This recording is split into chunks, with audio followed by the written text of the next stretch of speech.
Hi, boys and girls. Thanks so much for tuning in. My name's Mike. This is my YouTube page, Mox News. And this is your Wake and Bake News at 7 p.m. I'm your host, Moxie. I hope you all are doing well. We do this every night at 7 p.m. Pacific time, Monday through Friday. We do a live call-in show. Feel free to call anytime. This Saturday is the South Carolina primary, and we will be doing a live call-in show on Saturday at 5 p.m. Pacific time, because the primary is East Coast, South Carolina, and I love sharing the primary nights with you guys. It's always really interesting, and one of the videos that I have to do is for tonight is hello, caller. Brother Mox, what's up, man? Hey, I am just doing this thing that I do. How about you? What's up with you? I'm just calling to check in with your boss. What's your name? Man. What's your name? I'm LJ. I call LJ. LJ. You don't have my number saved? I don't have anybody's number saved on this phone. I don't recognize anybody's phone. Shit, I call in here a lot. Okay, LJ. I gotcha. All right. Besides that, I'm the dude who called a couple weeks ago and I was telling you about the fucking coronavirus, see? Uh-huh. Now that shit's getting people's attention, man. Yeah. It's I mean, look, the people are, I can't stand this fear stuff, dude. You know? Look. It ain't fear until it gets on your ass, and then you taking it serious. Well, look, you know what? Like I said again and again, since 9/11, they've been telling me how the economy's going to crash, the dollar's going to crash, the bubble's going to burst, and we're all going to be fucked and standing in bread lines. You know what I mean? What about when it really does, though? Well, okay, so when am I supposed to worry? Am I supposed to worry about it every fucking second of every fucking day until it actually happens? I dig it, but that doesn't mean fuck off in the meantime. Look, the bottom line is this: the boy who cried wolf, right? Uh-huh. He kept crying, talking all that shit, kept crying. Uh-huh. And then eventually, you know what happened though? Uh-huh. Fucking wolf showed up and got his ass. Yeah. Well, that's the same case that we might be in, You've been hearing the same bullshit narrative for a long time, and then one day that shit might be the real jump off. You're right. It might be the real deal, and the whole. But I mean, what good does it do to spread this fear and terror? I mean, you can't even buy face. You can't even buy face mask.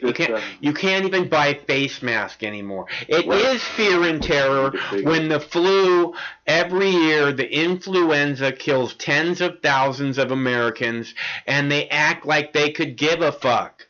They don't pay the slightest bit of attention. They just fucking go about their day. And now all of a sudden this thing that's infected 65 people in the United States, oh my God, we're all gonna die. Come on, man. But why would they pump this narrative if it wasn't have some validity? Because the single narrative that they pump is fear. And you know it. Well, I'm not saying they don't, but I'm also saying... well, you're sounding like you don't realize it. Because you're like, why would they do this all of a sudden? Because this is all they ever do. I'm 35 years old, and I've never heard anybody address the nation concerning some fucking flu. Well, I didn't think that was much of an address of the nation. They didn't give it. I didn't think that was much. The virus was giving people microcephaly, and they didn't say shit about that. Again, this is what I'm saying. Is we get through this shit again and again and again, and for whatever reason, and they hype it always. Oh, the swine flu is coming. It's a worldwide pandemic. Okay, I mean, you remember that, right? Oh, yeah, I remember all that shit. I'm just saying, what if this is the real deal? It is the real deal. It's killing people everywhere. The thing is, so does the flu. Okay? And you guys don't act all crazy about it. Yeah, but I saw somewhere, there was a doctor on some publication, I think it was Sanjay Gupta. He said that when Trump said that shit total bullshit. This shit is like 20 times more lethal than the fucking flu. This coronavirus is 20 times more lethal than the flu. Again, the flu kills tens of thousands of people in the United States every year. Yeah, that's not stopping shit. That's not important. Of course, yeah, it's like guns, right? Okay, right? So. But what I'm saying is, what if this is more than what we're being told, and this is why this shit's going bananas? It's look, if things go sour in this country, then you know it's because of poor leadership and that they did not do the job that needed to be done. Okay, and that's all that's really all that we can do, man. We can't. I don't know what you want. I mean, you want people to buy gold. You want people to fucking rush on the stores. No, I don't want people to do shit. You can do whatever you're gonna do. I'm just saying, it's Mox News. I'm gonna bring up the shit that's in the news. This is what the fuck they're talking about. I'm talking, and we've been talking about it, and we've been talking about it for weeks. But the main dialogue coming out of Mox News, is, don't buy into the fear. Okay? But what if they're actually telling you something because this is the real deal, though? It is the real deal. It's a matter, again, there isn't a large fucking problem here in the United States. And not if yet. there is one, then it's complete. Yeah, okay. Right, not yet. But I remember, I'm the dude who called and told you if it gets over here, America's fucking filthy, dude. We have tons of surfaces and all kind of grimy ass people and fucking public transit and their ass and shit. It's not that. Look. It's America's got prisons. They got fucking all this. They got all these homeless people. The fucking that. I don't know what happened to our live stream. Mm-hmm. You're fucked right now. Why are you fucked? Why are you fucked right now? If you haven't prepared, I mean, you can't go down to the store and buy fucking Purell right now or something. Is that what you're saying? You can't get. Yeah, you can, but that shit isn't. Look, man. If it's gonna really last to the long haul, you don't have enough supplies, dude. Nobody has enough supplies for that shit. That's why this shit's like a pipe dream. It's like build which again, if it's true, that we don't, there's no way we're going to be able to make it through this. We don't have nobody's gonna have enough supplies. Then what good is it doing to spread the fear now? Okay, we'll deal with it when it gets here, man. It's the social upheaval because they need this motherfucker to collapse in order to get everybody to be on one accord. Well, we'll see. I mean, that makes a lot of sense. I won't argue with that point at all. Hey, Brother Mox, I'm just pulling your chain and shit. But it is something to think about. I have never heard, they're making this shit sound pretty serious. Yeah, they're doing their best to scare as many people as they possibly can. I will agree with that. And I mean, I got a story. I got a story that says tell people to get the mask. I got a story that says the vice president go on there and get the mask. The vice president of Iran now has been diagnosed with coronavirus. Okay, so I mean, it's hitting the elite. Yeah. It's touching them. It's reaching out and touching them too. And that's why I said maybe this ain't no joke, man. Like they really it's not a joke. Advocating the fucking shit. They're like, yo, bro, wash your hands. Don't be around nobody right now. It's just not a good time. Yeah, don't. You know what I mean? Be smart. Okay, always be smart. I mean, I wash my hands all the time. I generally every time I walk in the house, I wash my hands. But, of course, when I walk in the house, generally, I just got done picking up dog shit. So, yeah, I wash my hands. Well, you don't have to pick it up with your bare hands. I don't. I use a baggie. Yeah, I dig it. Well, anyway, I'm just tuning into the show, but I fuck with you. I've called in a couple times in the past. Yeah. I gotta tug your chain a little bit, but yeah. Still. I hear you. No, look, everything in the news. It's hard. It's hard. Last time I called in, you were like, "Oh, well, we'll see in 2 weeks." Yeah. Right, and here we are 2 weeks later, and if you look around your community, do you see people everywhere fucking all, like, fucking laid out, and, you know, the streets are bare, and all the shelves in the fucking, you know, it's actually like 3 weeks later now. A little bit bare, though. I have noticed the shelves have been bare, bro. Oh, well, actually, I've noticed in a couple of areas they are a little low. They're fucking bare, dude. They're getting them canned goods, man. Oh, really? That lets you know that this ain't. That lets you know that. I didn't notice that. I didn't notice the canned goods thing. I noticed. Water, what I noticed is what I noticed is the ibuprofen, the over-the-counter drugs seem to be disappearing. So if you have over-the-counter drugs that you use on a regular basis, I use ibuprofen. I went ahead and bought 1,000 ibuprofen because I don't want to be without them. I just drink water, bro. Yeah, well, I drink a lot of water. Trust me. Drink some fucking water. Get quiet. Pain will go away.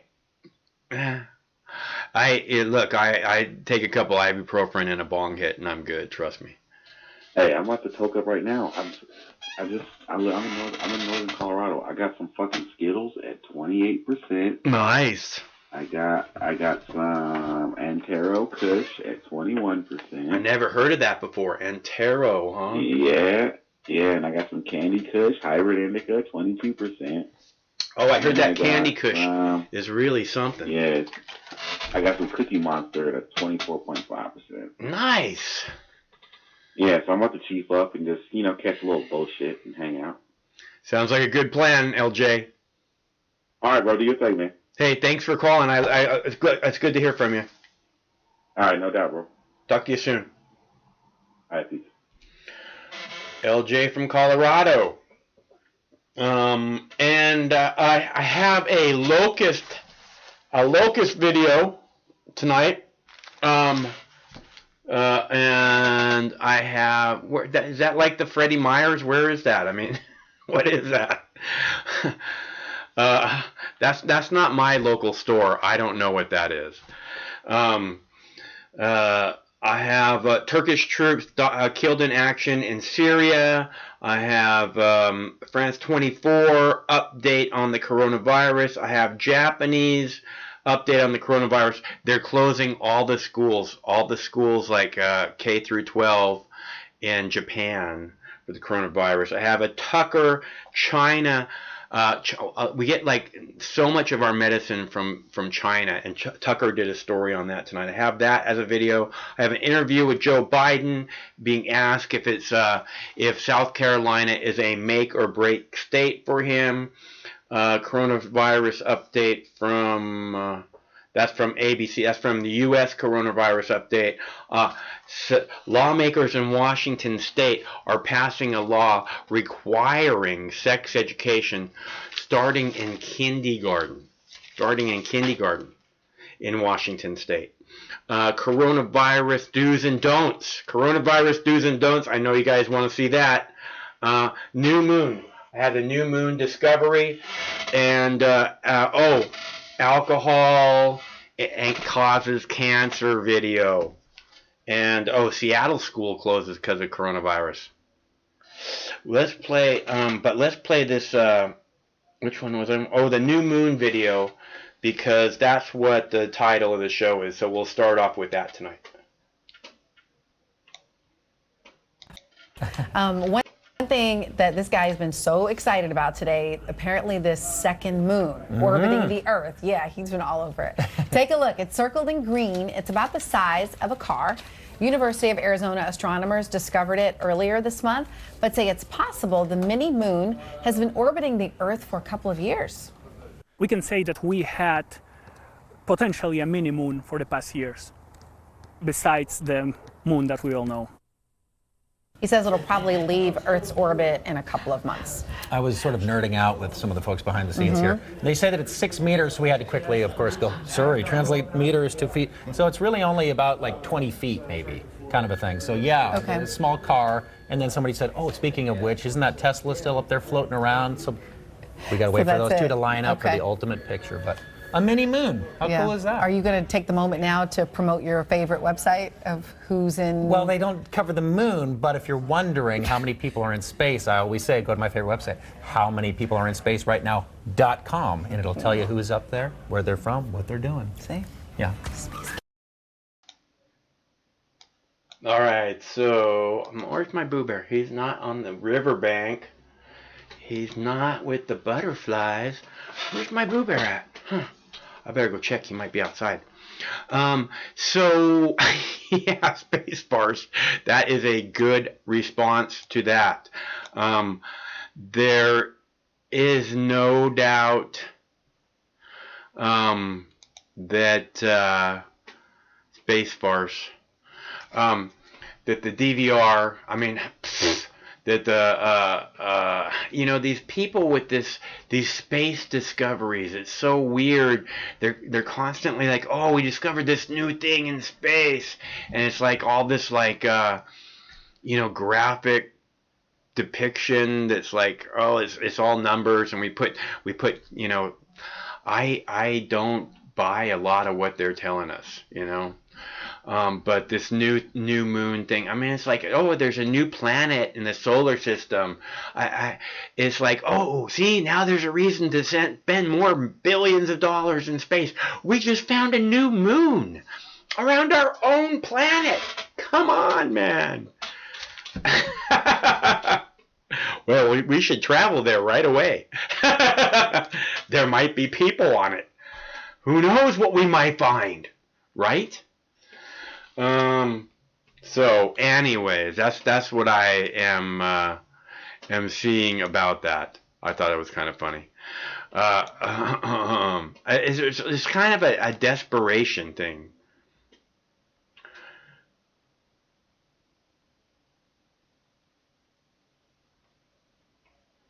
Huh.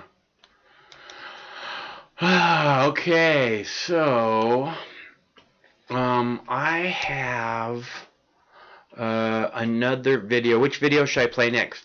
Are you guys calling? Are you calling? Is anyone calling? No one's calling. I'll play another video if you want. I can play another video. I'm very good at playing videos. I've done it before. I can do it again. Locust? No, not Locust. Not yet. Not on the Locust yet. Let's see. Turkish troop killed in action. That's pretty good. Turkish troop killed in action. Coronavirus, Tucker, coronavirus, Joe Biden, coronavirus, sex education. Nope. Let's do Turkish troops killed in action in Syria. Since no one's calling, if anyone's calling, I'd be happy to discuss a new moon with you, the coronavirus, whatever you'd like to discuss. But since no one is calling, I'm going to go ahead and play this other clip about Turkish troops being killed in Syria, because that's actually important information to know. Thank you very much for being with us. Syrian rebels backed by Turkish forces say they've recaptured the crossroads town of Sarakeb in Idlib. This marks the first big pushback of the Syrian government offensive. Turkish President Recep Tayyip Erdogan has called a Security Council meeting in Ankara.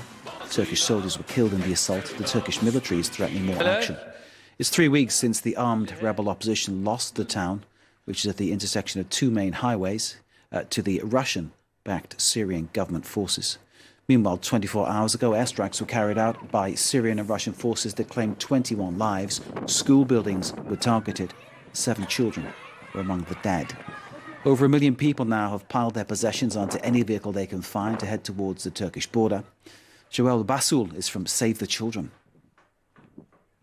Our partners on the ground tell us every day of families arriving in the hundreds, sometimes by foot, sometimes in cars, to the newly established displacement camps.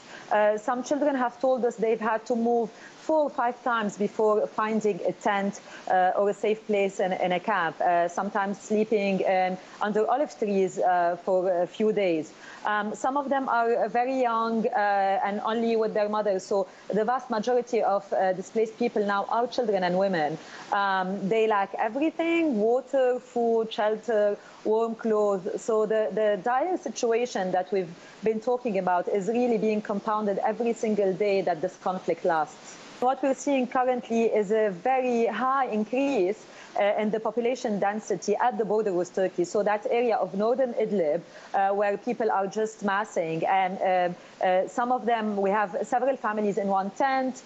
Some of them are living with neighbors from other areas or with relatives. So the increase in population and the very little humanitarian means on the ground are making the situation very difficult for children and their families.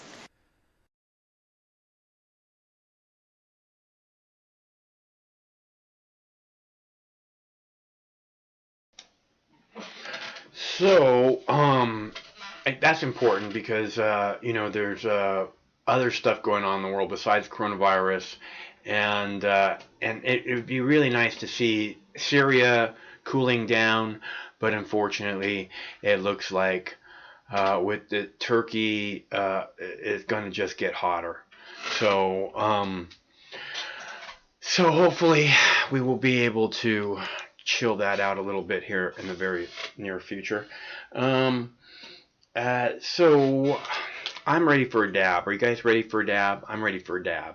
I've been waiting for a dab for like a couple hours so I could share one with you because I'm running low. Not really. That's not gonna happen. I don't believe in running low. But I thought maybe we could have a dab and then take another phone call, since it is a call-in show. Or not, doesn't matter. I saw Pete Buttigieg a campaign ad today on TV, first time, in which he said he's the only person who has beaten Bernie Sanders. And I was just like, what? You're going to claim Iowa after the fucking debacle with the vote count in Iowa? You're gonna stand there and tell all America that you beat Bernie Sanders? Give me a fucking break. I was gonna play that for you guys tonight, but we got a bunch of other videos, so.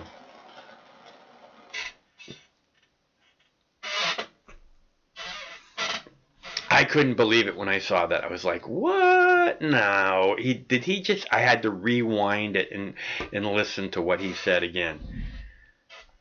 I'm the only one who has beaten Bernie Sanders. Oh, man. So we keep being told, so we're doing the live primary show Saturday night at 5 p.m., the live call-in show. Hopefully someone will want to call then. But we'll be talking about the primary outcome live as it happens. And one of the things that, that we keep seeing is that Biden is going to win South Carolina, right? We saw in Nevada how Biden had to win because Bernie couldn't win because of the restaurant union, and then he takes like 50% of the vote, spread across 8 candidates, right? So and now Bernie can't win in South Carolina. Only Biden can win in South Carolina, and we're supposed to buy into. Hopefully, the people of South Carolina don't buy into that shit, and we can actually put a nail in Joe Biden's coffin, because if he doesn't win South Carolina, he got no business in the race.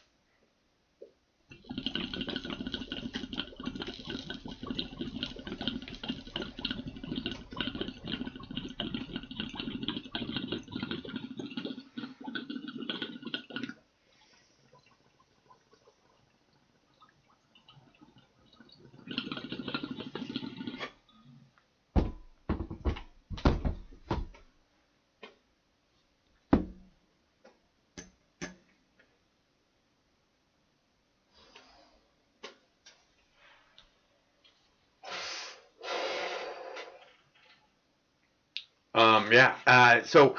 And the truth is after Tuesday, so that's Saturday, and then after Tuesday, we should be able to get rid of most of the rest of these people. Amy Klobuchar, give it up. Elizabeth Warren, bye-bye. You know, and Mike Bloomberg. Who the fuck wants Mike Bloomberg?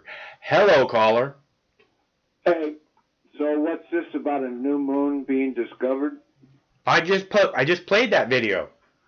Oh, did you? Well, I didn't see it, so can you tell me about it? Well, first tell me, how are you doing? I'm doing great. It's good to hear from you. We haven't heard from you for a while. Yeah, I've been busy. Craig keeps asking about you. Well, tell him I'm okay. I'll let him know. Yeah. So how far out is this moon? It's let me see if I can pull it up here. It's in Earth's orbit, so I'm not sure how far out it is.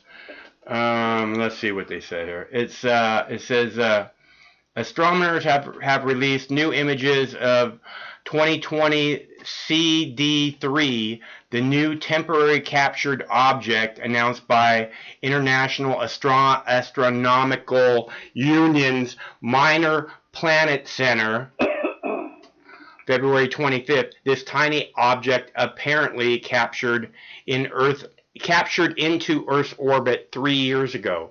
No shit. They don't say how big it is. They just say it's a tiny object. Yeah. That's just a mini talk on it. Let me see if I can find. Oh, it says. Hold on. It says. I see something here. It says. Oh, you fucking cunt. I hate these websites that have like a pop-up the minute you start looking at their shit. Man, I just close those pages so fast. Let's see, Tumblr, says, I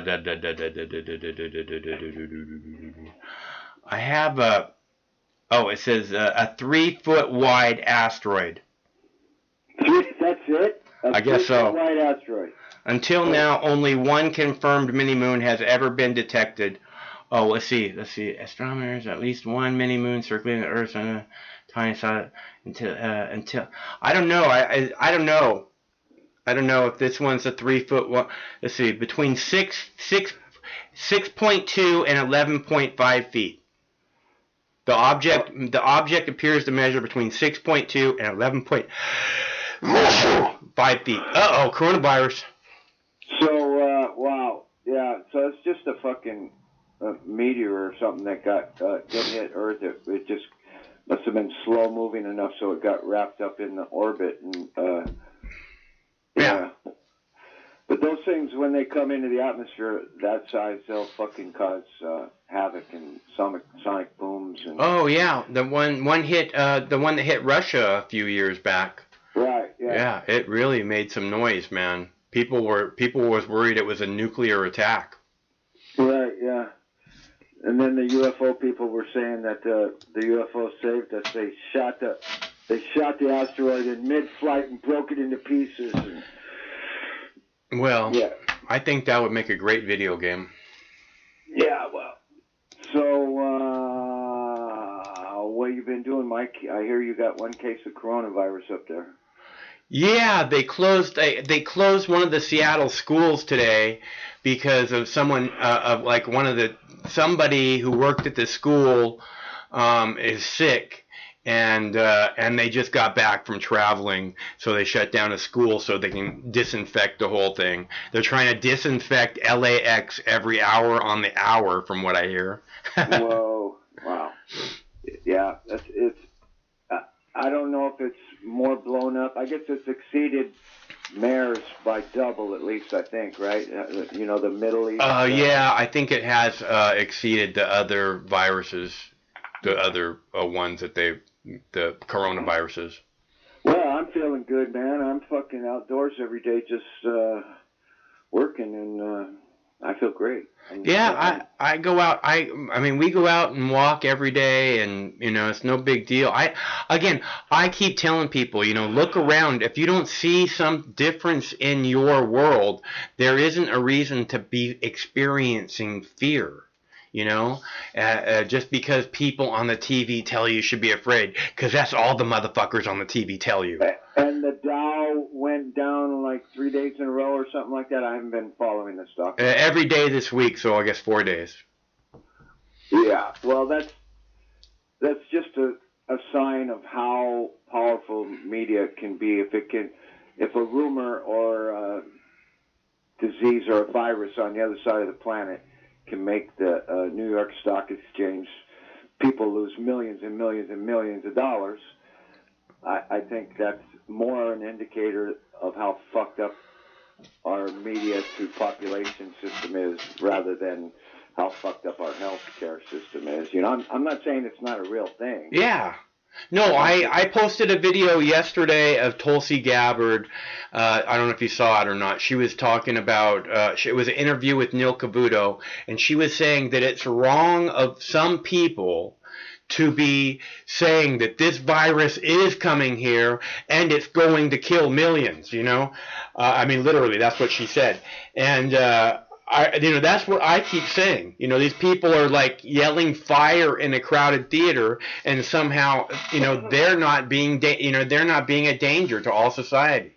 And correct me if I'm wrong. I haven't really been watching the news, but I'm kind of guessing by what little I've seen that the embargo on Iran is affecting their ability to fight the fucking virus, right?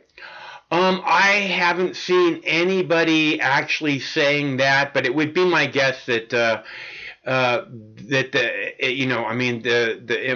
sanctions on Iran keep a lot of medical supplies from getting to sick people, and that's a pretty fucked up thing. Yeah, I think outside of China, they have the highest infection rate or something like that. Yeah, I posted a video last night. There's something weird about it too. It's like the death rate, the mortality rate in Iran is considerably higher than anywhere else also.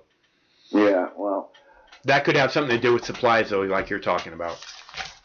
And as far as I can tell from what my friends say, it usually kills old people with weak immune systems, right? Hey, I'm sitting right here, man. I'm the one with the lung condition who has to apply essential oils every hour on the hour. What do you use? Eucalyptus? No, I use fucking cannabis, dude. Give me a break. Oh, that. I forgot about that. I thought you were really sick, Mike. Every hour on the hour, baby. Yeah, well, fuck, I smoke quite a bit. I smoke a lot of tobacco and I smoke a lot of weed, and as long as I keep my body moving and breathe deeply, and I'm fine. So I'm not worried about it. But you gotta stretch too. You gotta stretch this chest out. You gotta open the chest up, man. Open it up. Open that chest up. Boom, like that. I'm just saying. No, I'm feeling very good, man. It's like I'm fucking 18 again. I'm cut down 6 trees in the last couple of days and fucking cleaning my property up and hauling shit away and just busy. It's good to keep busy. I mean, it's good to, make things happen in the world. There's no doubt about that. Yeah, my house is kind of like like one of those temples that got all covered with vines and stuff, and you got to cut all the vines back to see all the temple. That's what I'm doing. I'm exposing stuff that hasn't been seen for 10 years. Right on. Well, I always like the houses that are all covered and overgrown, and you're like, where's the front door now? I like that.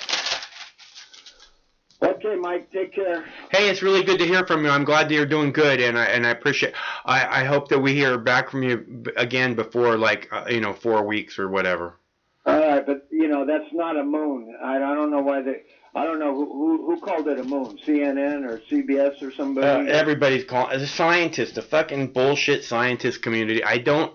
Again, they act this kind when they announce this kind of shit. It's like they're desperate for attention or something. Yeah, man. It's recognize the mind control machine. If they're talking about a new moon or a new virus, it's the same machine talking to you. It's just, it's a bunch of talking heads repeating each other's monkeys. They're just copying each other. Don't be a monkey. Yeah. Okay, dude. Take care. Okay, you too, Michael. It's good to hear from you. Bye. That's our buddy Michael from Southern California, and it's good to hear from him. We haven't heard from him in a while. And Craig has been asking about him. He's been concerned. Hope he didn't get the coronavirus. But he sounds like he's doing pretty good. So that's some good news for tonight. And let's see. Oh, maybe Michael's still watching. I want to play this video. Watch this video, Michael. This one's for you, bud. Sometimes life can be a little overwhelming. Sometimes the weight of the world can be too much to bear. Sometimes you need to stop worrying and take a deep breath. Sometimes you need cannabis.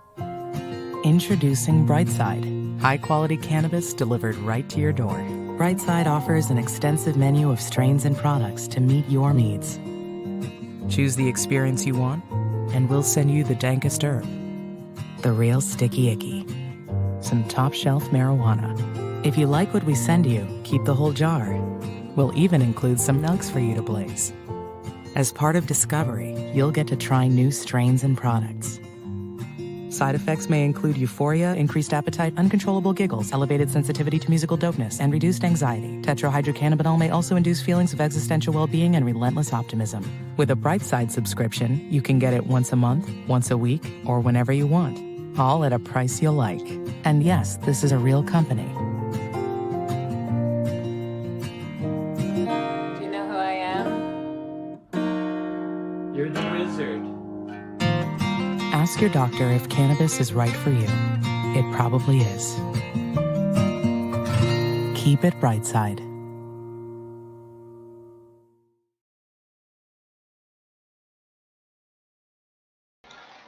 I just love that commercial. I love the way he's like enjoying his Frosty Flakes, and she is just loving her juice box. It's so beautiful. And it's that easy. It really is. You want to have a happy life? You want to enjoy your juice box and your Frosty Flakes and your cartoons 10 times more? Eat a cookie. Eat a cannabis cookie, and you will. Everything. You'll enjoy everything. And not only will you enjoy everything more, you will direct your life towards enjoying it more, as opposed to, I don't know, priorities that don't make you happy. So I always say that the goddess, the herb, the lovely dabs, they connect us to each other, they connect us to the earth, and they connect us to the higher spirit. And being connected to all those things almost instantaneously changes your entire perspective. So follow me and do exactly as you see.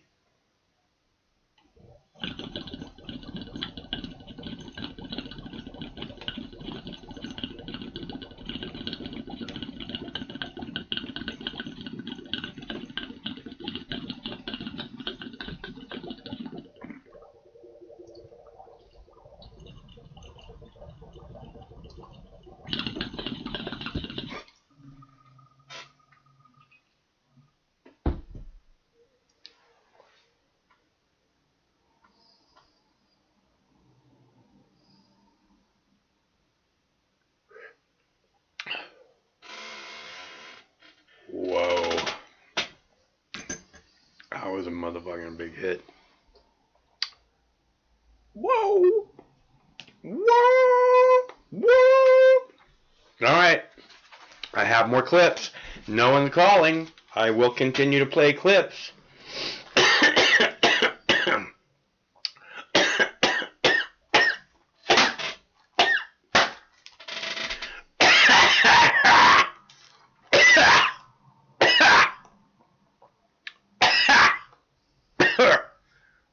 Whoa.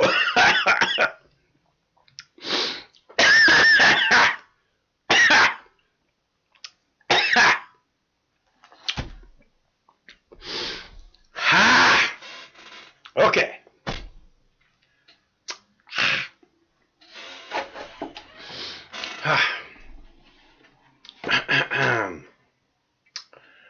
Woo!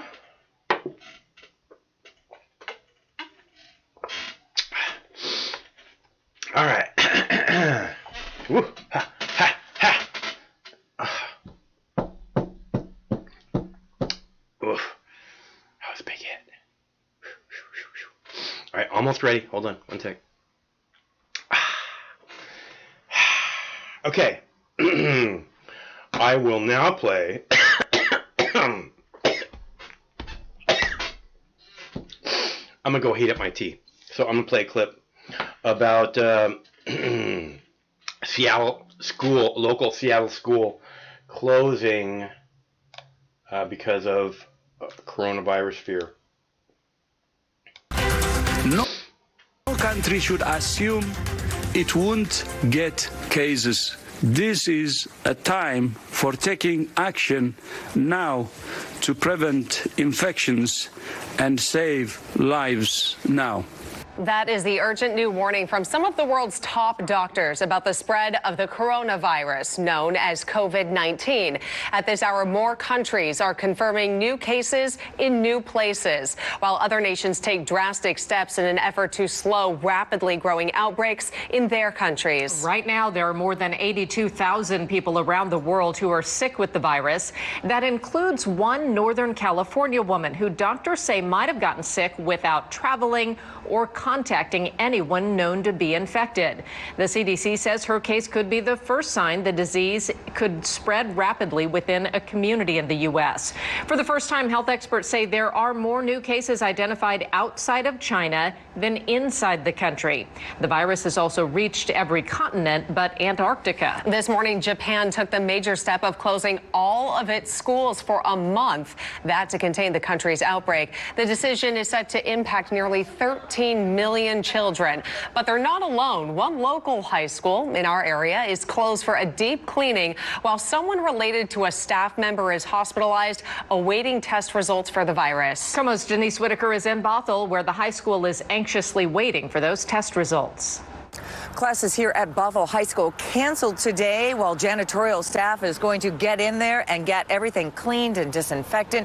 The superintendent of schools here telling us she did this out of an abundance of caution. And I still felt that in our house in North Shore, I had to make the best decision for our students, staff, and families. Dr. Michelle Reed closed Bothell High School after a staff member's family ended up in the hospital, possibly suffering from the COVID-19 virus after traveling abroad. The test results are still out.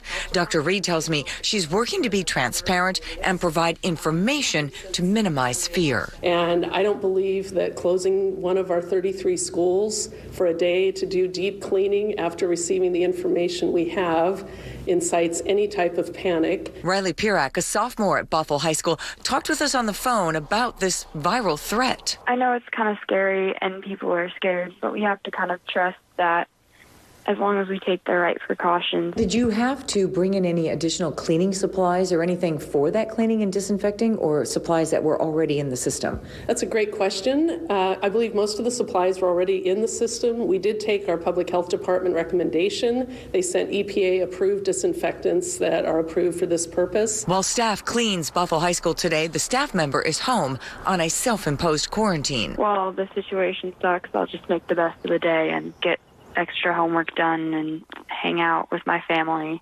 Riley's classmates likely joining her in just making the best of this day off from school today, waiting to hear whether or not they will be back in class tomorrow. At Bothell High School, Denise Whitaker, KOMO News.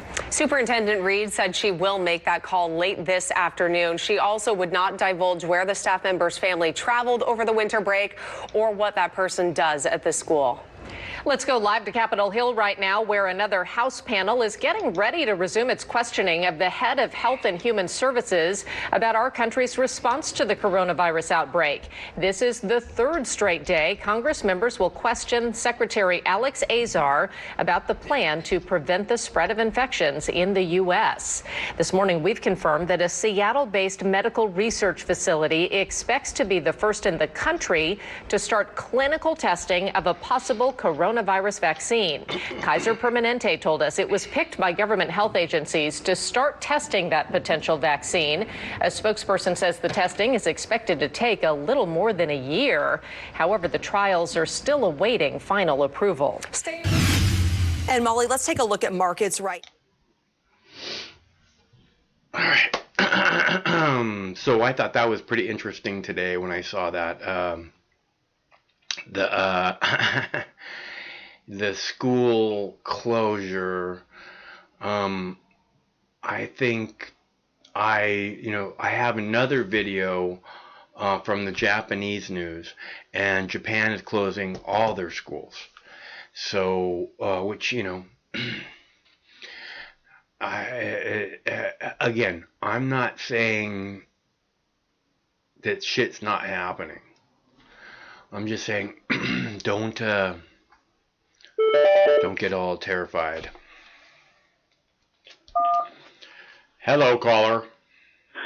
Hi, Mike. It's Jackie Cat. How you doing? I'm good, Jackie Cat. It's good to hear from you. How are you doing? I'm great. I was thinking of you today. I thought I should call and tell you how great everything worked out.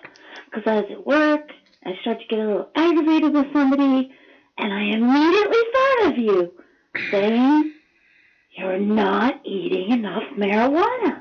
Wow. And I thought, my God, could that be the problem here? Because, there are problems in life, and only some of them can you actually do anything about.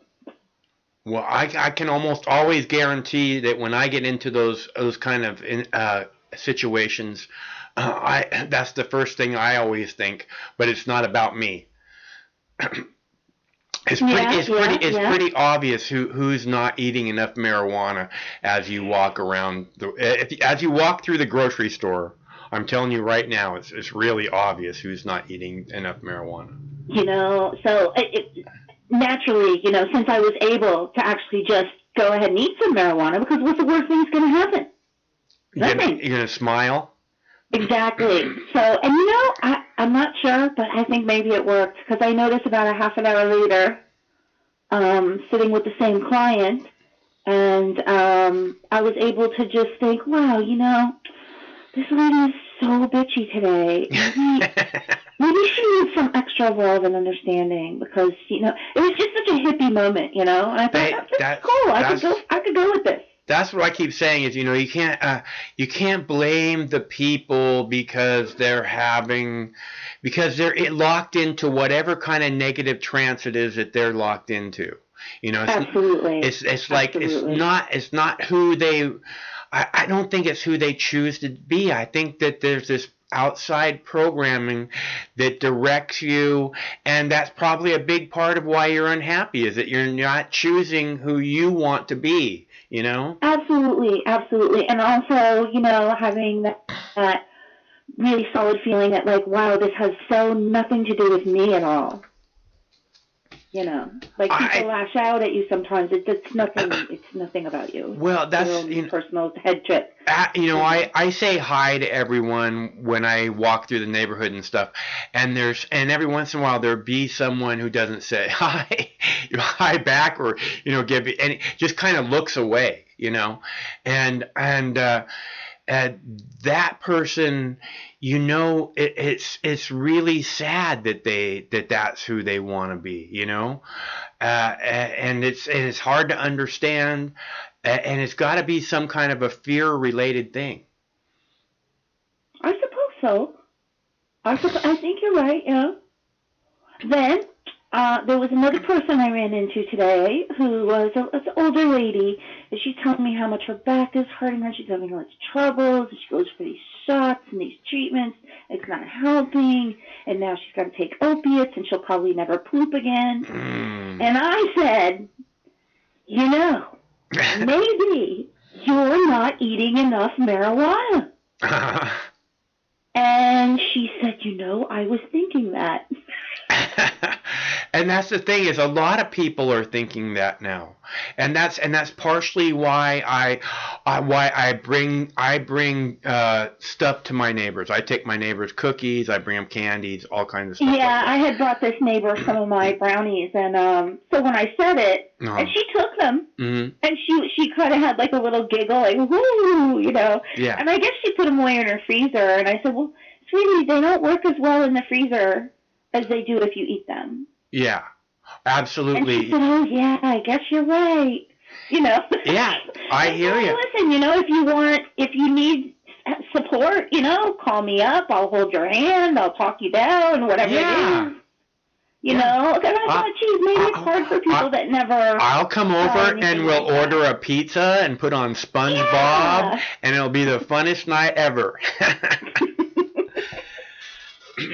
Yeah, that would be cool. I could do that. Oh my gosh! And I looked up the Bright Side commercial on YouTube because I happen to have my tablet with me, and I had her watch it. And she, oh my God, she was laughing so hard. And she was like, "Is this real?" And I said, "I don't have any idea."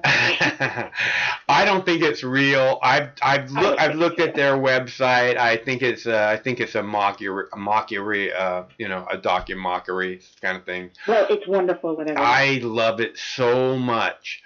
It's really good. I mean, I wish it was real and that they wanted to be a sponsor of our show, because I would play that after every fucking segment, man. You know, me yelling, "You're not getting enough marijuana," and then push that commercial. Yeah, exactly. All right, maybe I will let you go. I was so tired today. I did not sleep enough. I was up late with you guys, and then my cat kept waking me up. Well, I'm really glad that you're there for that lady, and I bet you're gonna you're gonna see her. She's gonna have a huge smile on her face. See, and this is the thing about when you're not eating enough marijuana. Is what happens? Is all you do is you focus on the pain and all the things that are wrong. And this is, if you can get that lady to start eating just a little bit of cannabis, you know, I mean, all this opioids and I'm never going to poop again. She's never going to talk like that again to you, because that's not where her life is focused on anymore, you know? Yeah. So I hope, good luck, you know, keep up the good work, Jackie Cat. You know, I'm fighting the good fight here, Mike, you know? Yeah. That's all we can do. Each and every one of us. That's right. That's right. All right. Carry on, good sir. Okay, you too. Thanks for calling. Sure. Bye-bye. Bye. And that was awesome. That's a great story, Jackie Cat. Thank you so much for sharing that story. And this is partially why I yell, "You're not eating enough marijuana." How many times do I have to tell you? How many fucking times am I going to have to tell you, people? Because I want you to hear that. When you hear somebody and they're saying, "I'm desperate. Everything in my life is wrong right now." Because that's a big part of what's messed up in their life right now, is that and again, I was trying to tell Jackie Cat, I was trying to say that's why I give my neighbors cookies and stuff, is because I hope that they will simply realize that they're not eating enough marijuana, and it makes this huge difference. Like, I mean, you eat marijuana a couple times and you go, "Wow, man, I've had people tell me it's the best, that after eating one of my brownies, it's the best they ever felt in their life." One of my friends came over and said, "Hey man, can you hook me up some cookies? I'm going camping with the family this weekend, and me and my wife want to do some cookies. Want to eat some cookies while we're out in nature." he said she giggled so hard she pissed herself while they were out. And this is what I'm saying is you just have, you can have fun. You can let loose. You can enjoy life. And this is why they take the flower, the goddess cannabis, away from us. Because you can enjoy life. You can work your ass off and still enjoy life. Because even though you're working, you have a cookie and it makes you see things. You have different perspective. Yes, I'm working hard, but I also am entertained by whatever it is that I can keep myself entertained by. And I'm not focused on negative. Because people get into that trance. And that's all they know is this negative trance, and it can be really, really hard to pull them out of it, just by talking. And I mean, it takes so much work. But if you can get them to start eating cannabis, in a week, they're going to be very happy people. Start with a cookie in the morning, a small cookie. Not a big cookie. You're just making sure that you have a little bit of cannabis in your system as you go about your day. And it will be so much easier to keep a smile on your face, is all I'm saying.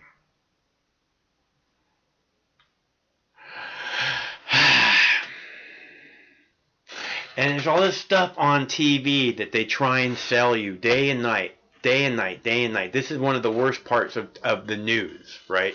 Is that day and night they'll play 5 minutes of news, and then they'll play 5 minutes of fucking commercials about shit that they're trying to sell you. And when you eat the marijuana, it's like, these people are stupid.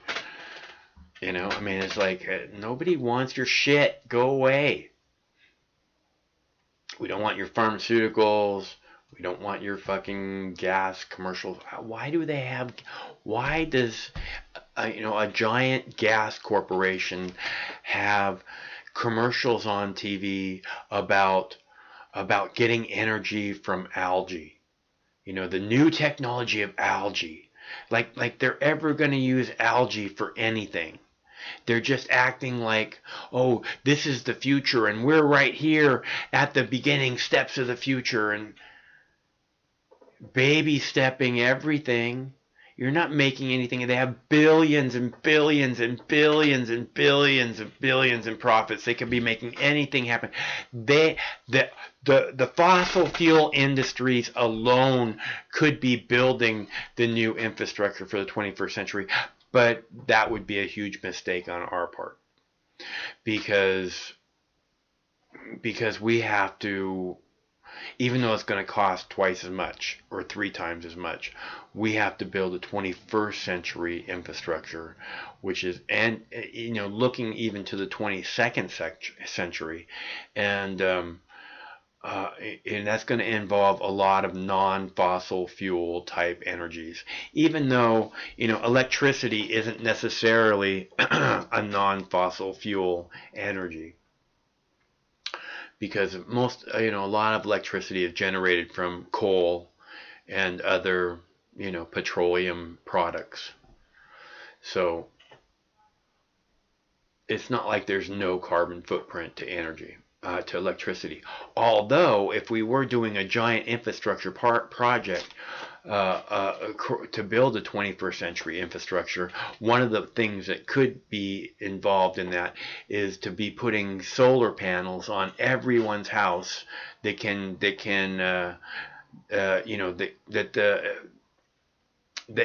the right sun exposure, to where they not only power their own home and possibly their own electric car, but even send some extra juice back. Because like people, that's why people have windmills, because they can not only power their own homes, but they can send some power back to the big energy companies. and they get credit for it. So all I'm saying is we could do this a lot better. And even if solar isn't the right way to do it, there's other choices. There's other options. Solar is just skimming the surface, right? So, we could, I keep saying, we could power cars on hemp. We can power cars on hemp. I'm all for that. There's got to be better ways to do it than that, though, too. I think our technology is really letting us down. And it's because we focus stupid places like, going to Mars, instead of what we can be making happen that would be really important to millions and millions of people on this planet right now, like a 21st century infrastructure. Why aren't the brilliant minds working on that, designing that, and beginning to put the footprint of that into place? I don't understand. It seems like that's what the brilliant minds should be working on. But maybe it's just me.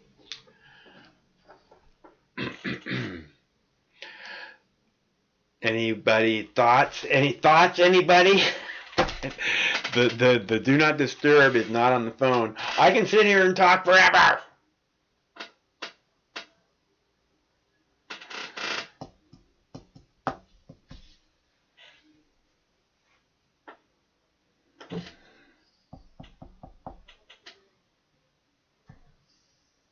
Yeah, no money in it. This is the problem.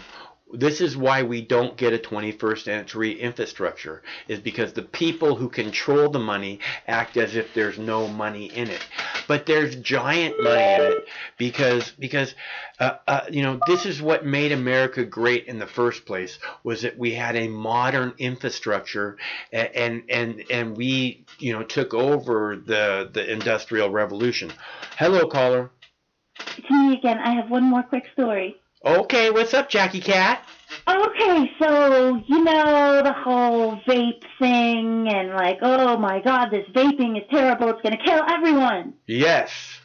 Okay, so I ran into somebody today who gave me a bag of vape cartridges. Yeah. That had maybe one puff out of them. It's really a lot of vape cartridges, THC vape cartridges. Oh, nice. Because, I just didn't know what to do with them, and I'm just scared that they're not safe. Well, I said, you were right to come. Jackie Cat, there was in the 70s there was this thing that they said that they were, a lot of weed came from Mexico, right? And in the 70s when the drug war began, they were there was I don't know if it was real or not, but they were supposed to have been spraying the marijuana fields, the DEA, with this substance called paraquat, right? And it was supposed I remember hearing about that. Yeah, and it was supposed to make the weed into poison. And on Saturday Night Live, when Chevy Chase was doing the news back in the day, when Saturday Night Live was great, he said, he did a story about it, and he said, if you're concerned about your marijuana being tainted, send it to me, Chevy Chase. And he put the address of NBC New York studios up. Oh my gosh, that's terrific. Yeah. I always loved that sketch. Oh my goodness! Yeah, I was just going through my bags, and I just found this big baggie full of these vape things, and I thought, okay, nobody's calling. I'm going to tell another story. Yeah, that was awesome. You were having a great day, huh? I'm telling you, it just all worked out. Yes, I love it when that happens. I think it just sets everything in motion. I don't know. Again, it does this thing like I'm saying. It puts us in touch. It brings us closer to each other, closer to the earth, and closer to the higher spirit. And those things are going to work much better for you on this planet than anything else. Trust me.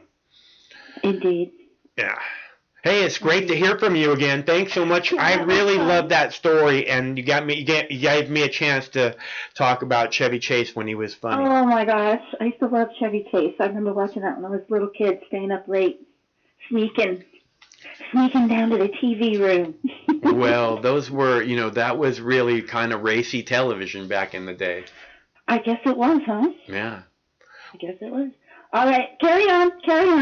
Okay, it's good to hear from you. Talk to you soon. Okay, bye-bye. Bye. Jackie Cat. Yes, that's she's having a great day. She got a bag of cartridges with like one puff taken out of each of them because her friend is terrified that they might kill her. This is what I'm saying about, the vape thing, I mean, fucking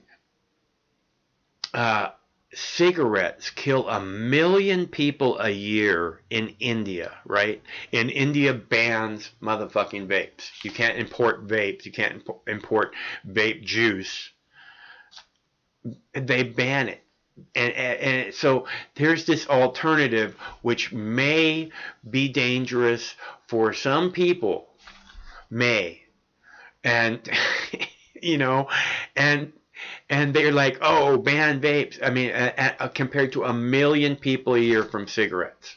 Okay, and Jackie Cat's talking about THC, and that's a whole different story. That doesn't even have the vape juice in it, generally speaking.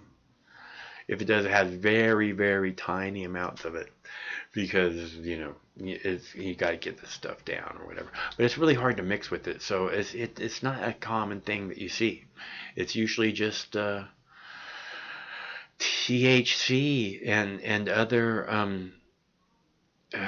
rosin, oil, wax. So, like I say, essential oil goodness, which I need to apply on the hour, every hour. So, I think we'll play another video. Oh, okay, so I have a video here about, it has a couple of topics in it, but the reason that I grabbed it and to share with you, I thought all the topics were interesting, but one of the things that they talk about is that women are drinking too much wine. Two phones at once. Hello, caller. Hey, Mike. How you doing? Sorry to interrupt you. It's all good. Who is this? It's Wilco. Wilco, what's up, bro? Hey, I just wanted to make sure that Jackie Cat saw what other brothers and sisters are saying in the chat here. Wow, what you were saying about the essential oils and that's cool. Reputably made carts are great. They're fine. They're filled with things that are okay to smoke. But I don't know if you remember, they traced those.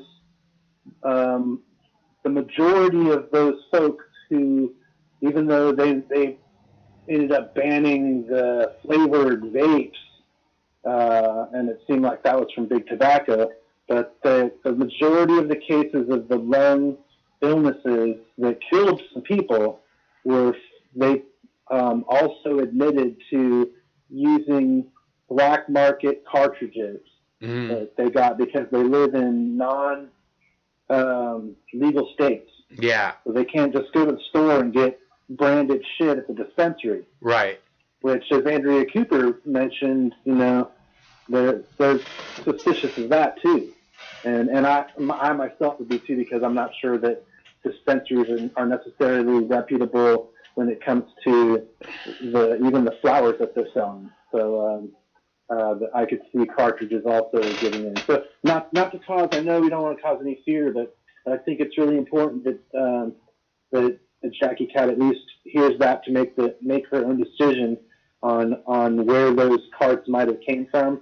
If they're, like, maybe if they're branded, I don't know, but I know that the majority of those lung illnesses weren't from those people blowing those douche flutes with their, flavored big clouds or whatever, tobacco or whatever they're smoking. But they were from black market carts that they were thinned with vitamin E. And the vitamin E, when it's smoked, damages your lungs. So I throw that out there. Yeah, I hear what you're saying, and I agree, and I hope Jackie Cat is very careful with what she puts into her lungs. Yep, this is why, because I when I was a medical patient, and I never talked about this, but when I was a medical patient, I still am a medical patient, by the way, 17 years card carrying, but when there wasn't recreational, because there isn't medical dispensaries here anymore, there's just recreational in Washington State. But when there was no recreational and just medical, I was going to a store and getting oil from them in the form of like shatter, and it was these guys, this store, they would go to all the concentrate like contest events, like cannabis cups and stuff, and they would win everything, first and second place, and I started having like 2 years or a year and a half after I started smoking their BHO, I started having like these little like abrasions, like there would be like a little teeny tiny like pinpoint fucking blister, and then it would fucking bust, and my arm would just go on fire, right? And like I couldn't not itch it, and when I go into a hot shower, it would hurt so much that it would make my knees go weak, like I was afraid I was gonna fall in the shower and stuff. You're getting fucking poisoned, dude. And these guys were winning all the fucking contests, and you know what? I thought it was like, first I thought it was because we see all these fucking ads on TV for like shingles, right? So first I thought it was shingles, right? And I'm like, fuck, I'm gonna have to go get a fucking vaccine and shit. And then I thought, well, maybe it's a gluten allergy or something, because people get gluten allergies, right? And that's like a kind of thing that happens there too. And I'm like, pizza. And then and I started cutting out a bunch of fucking shit, and then nothing made it better, and it was horrible. And then I went to get my medical card renewed, and the doctor said, she asked me about what I was smoking, and she said, oh, I can tell you're not smoking BHO. And I said, oh, how can you tell? And she said, well, you can tell from people's skin. They have, and I went, really? And I didn't tell her because I wanted to make sure she approved my card, but I didn't say anything to her about, because I wore a long sleeve shirt, so she couldn't see my arms or whatever. And she and then I just fucking stopped smoking BHO. I went from BHO and started smoking ice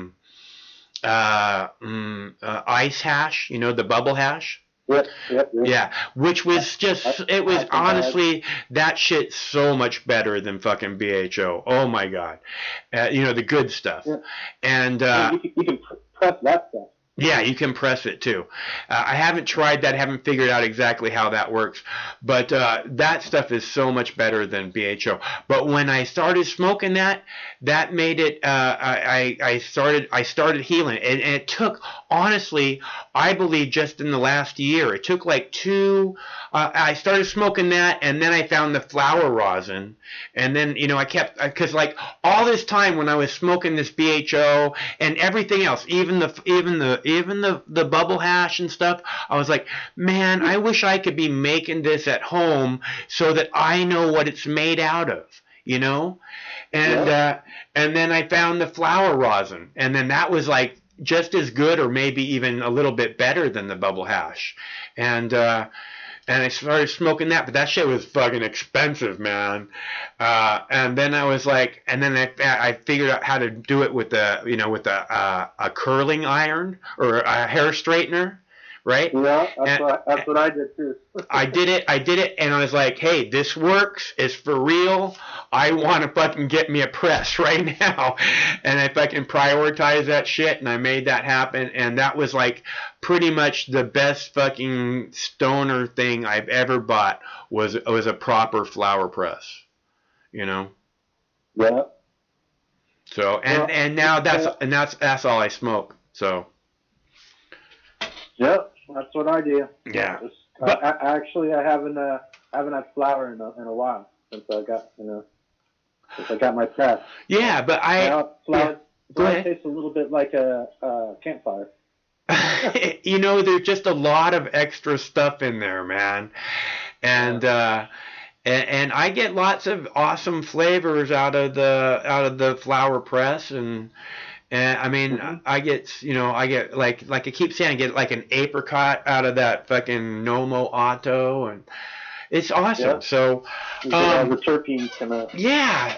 So I really like that, and that's that's what I was when I was smoking the Shatter. That's what I was basically smoking, anyways. Was like this, clean. I thought clean fucking oil that was just kind of semi-firm, and then it turns out it wasn't as clean as fucking it should have been. But you know what? It just is so much better. I'm telling you, I thought I was going to have to go to the doctor, and you know how I feel about the doctor, and it was horrible. And then I started that, and it just finally subsided. And I mean, it went on for a long time, and I thank God that doctor said that. Otherwise, Wow, yeah, you would have kept smoking fucking that. Well, maybe all those benzene rings that are left hanging out and that stuff. Yeah, I'm really glad that, like I said, I love what I'm smoking now. The flower rosin. Flower rosin, man. Yeah, because and I can't. It makes me. I don't know. I really like it way better than anything else I've ever. Well, there's something. Does it seem like there's something missing in the weed today a little bit, like. I don't know, did you smoke the 70s weed and stuff, the Thai sticks and the Humboldt and stuff? Yeah. Yeah. And I think what you might be referring to is that, but maybe not, because you're growing your own. So the stuff that's in shops, they want it to be quite bright, and in order to get it like that, they're harvesting it pretty early. Yeah. And I think where I kind of learned it from the road timers that said, let that shit finish. Yeah. And when you let it finish, the high is dramatically different. It's more rounded. Yeah. So it's where you feel it from, your body and from the top of your head down all through your body rather than. Yeah. So and that's even with strains that are. I'm not talking just about like heavy indicas. Yeah. No, when I was talking to the seed people, that's one of the main things that they say. If you can give it a couple extra weeks and at the end, it'll makes a huge difference. When they say 55 days, that's bullshit, man. I go like 70. I go 70 days. Yeah. Regularly, and sometimes more. Yeah, I hear you. So that's 10 fucking weeks, not this 7 and 8, and get a little bit of amber in your trichrome. That's right. Yeah. So it's not just really heady. Now, if you're trying to do what these guys are doing, where they're putting that, they're getting bubble or whatever off of or dry fifth, and off of really young stuff that probably usually freeze off. Yeah. And press that out, and they're getting that really light or white rosin. Yeah. That's harvested early for a reason, for that purpose. So. Huh. Have you smoked any of that? I have once. And did you notice anything special about it? Crazy more terpenes. Oh, flavorful, huh? Yeah, very much so. Because that's one negative to letting getting some little bit of amber.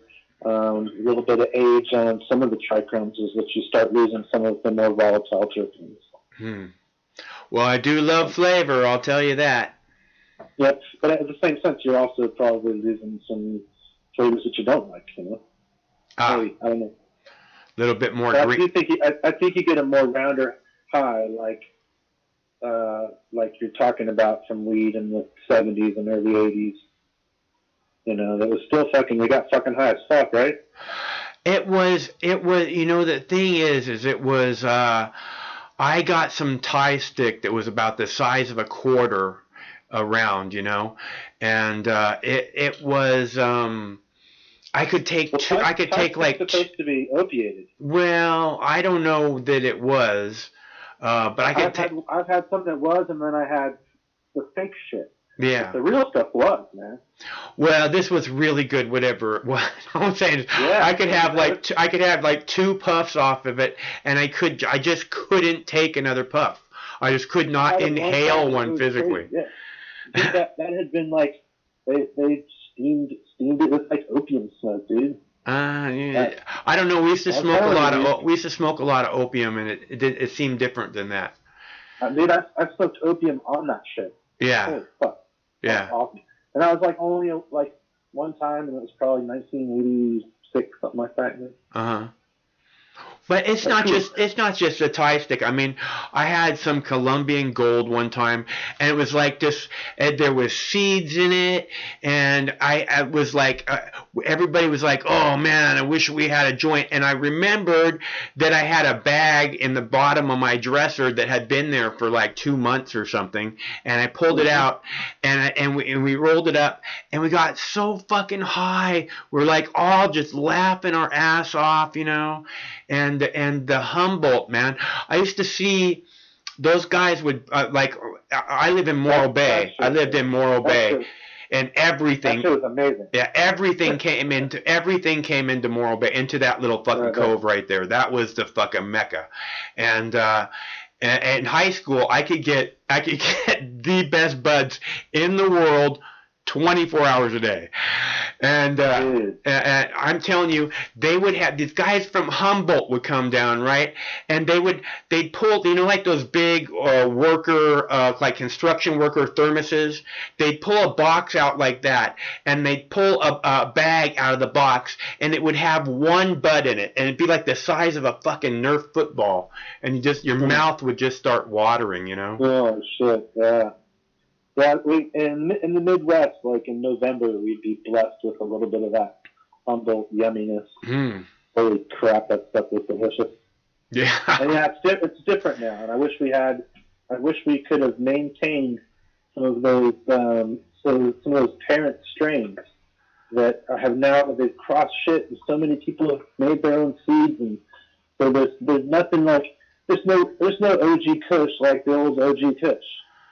The original shit, the stuff that was on Dead Tour, and even like they call it Ken Dog, it was that came out of Dead Tour, and it was like a parent to OG. And that shit that was on Dead Tour was always just so fucking good. Yeah. And even though you can get basically what they say, they call it that, but it's not the same. Yeah, when I went to an AC/DC concert one day, and we got there like 4 o'clock in the morning before, the night before the show, right? And we're just hanging out in the parking lot, and some people had like their batteries had gone dead. So we drove around and we gave everybody like jump starts for their car so they could, cruise out. And they give us buds, And this one guy gave us this fucking bud, and he said it was bubble gum. And this was like 1980, and this shit, I'm telling you, you could smoke it forever. It was like just a rock, and it was amazing. Yeah. Yeah. So, I was saying that you can't get the stuff like it, those parent strains. I should clarify that. You can. You have to find who has the original shit, if they do, if it's still around. Yeah. You remember when with Growing Medical, there was a time like 10 years ago when there were California Elite Medical cut only strains. You couldn't get, there weren't any seeds for them. They were traded cuts. Yeah. And that shit was always legit. And then people took those and started, when they had the ability to make seeds here in the U.S. especially. Yeah, 10 years ago, man, my dude used to be able to get this stuff, and it smelled like a fucking dirty diaper, man. And I keep asking people for that, and they just kind of change the subject, you know, there's something we're not going to talk about dirty diapers. You know, I don't know. My Blue Dream Haze that I grew for like 5 years is like my personal head stash, and I just couldn't get sick of it. Right when it was about finished, the room would smell like baby poop, dude. Wow. Nice. But yeah, so there was some similarities there at least, you know. Better than cat poop. Yeah.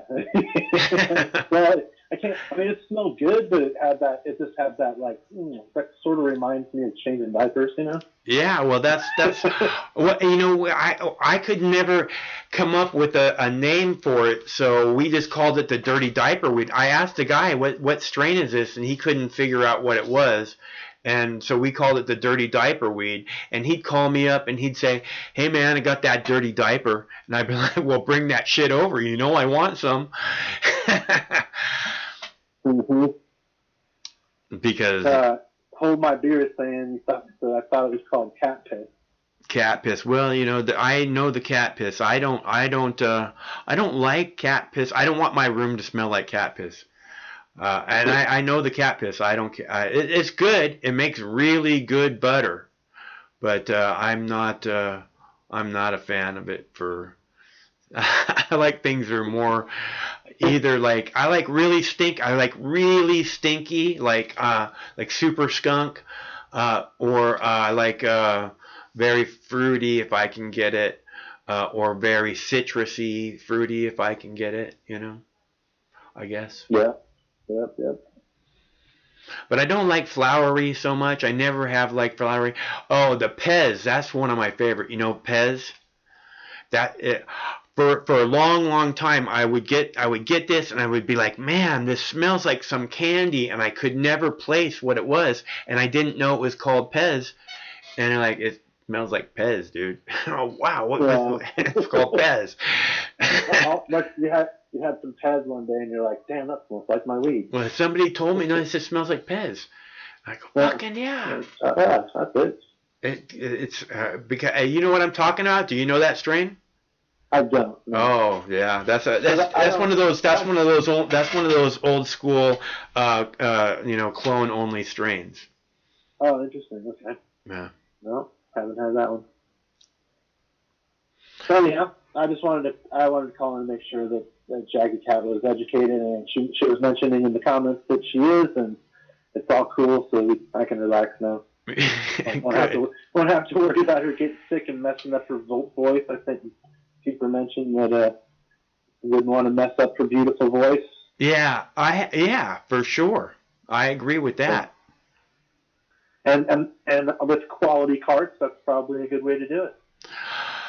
You know what? I think again, it's just so nice to know what your oil is made out of. So, you know, that's why I'm a do-yourselfer. Yeah. Yeah, and I really think people will never regret having a good flower press. So no, yeah, I'm enjoying mine. Awesome. Well, I'm glad to hear that, bro. You should be. And that's the thing, is it's so easy to enjoy. How come, and you're not, look, I got to ask you about this, okay? You're not still upset like you were yesterday, right? Because yesterday you're like, I don't want to do this anymore, and it's always the same callers, and I was like, oh man, Well, look, we had Jackie Cat. I know, but I mean, a couple nights ago, we had like 2 or 3 brand new callers. I was like, wow, this is awesome. Yeah, no, you're right. Now, I was a little bit out of line last night. I hadn't had my medicine. I'm sorry, but some of those feelings were legit. But no, I understand them. So. And the reason that I want to ask is because you know, part of the reason that or one of the things I've said again and again in doing this YouTube thing, is that I don't want to waste people's time, you know? I don't want to waste anybody's valuable time. I know that time is your most valuable resource, and that you guys get plenty of screen time already, and you know what I mean? I mean, when I used to make, Wilco, when I used to make television, I used to tell people, don't pay your cable bill, shut off your fucking televisions, you'll be way, way happier. No wonder they kept trying to get me off TV, huh? Most popular show on late night Seattle television. Let me tell you what. It's telling the truth. We cannot have that. And a whole lot more. This isn't Tell Truth Vision. This is Tell Lie Vision. Yeah. Well, there you go. No, no, I'm here, man. And I felt a lot of love from the chat after I pissed and moaned, and I'll just consider the source. Yeah, and I'm glad to hear your dogs are well spoken, outspoken. Yeah, well, he's loud enough for more than one, I suppose, because it's just one dog, so it's just like. Oh. Good. So yeah. All right. So thanks again for taking my call. Thanks for being here. Thanks, chat. Hey, thanks for your concern for Jackie Cat. You got it. And we'll talk again soon, I hope. Okay. You bet. Okay. Good night. That's our buddy Wilco. Okay, so, and I'm glad he called, and I'm glad he voiced his concerns for Jackie Cat, because honestly, Jackie Cat, I was not necessarily thinking the same thing about you know, vitamin E and all that, but hey, over here. But I, you know, I want to make sure, you know, when you say that your friend is worried and all that, you know, maybe there's a reason she's worried or he's worried. But again, don't buy into the fear. Okay, so I have more videos. Excuse me.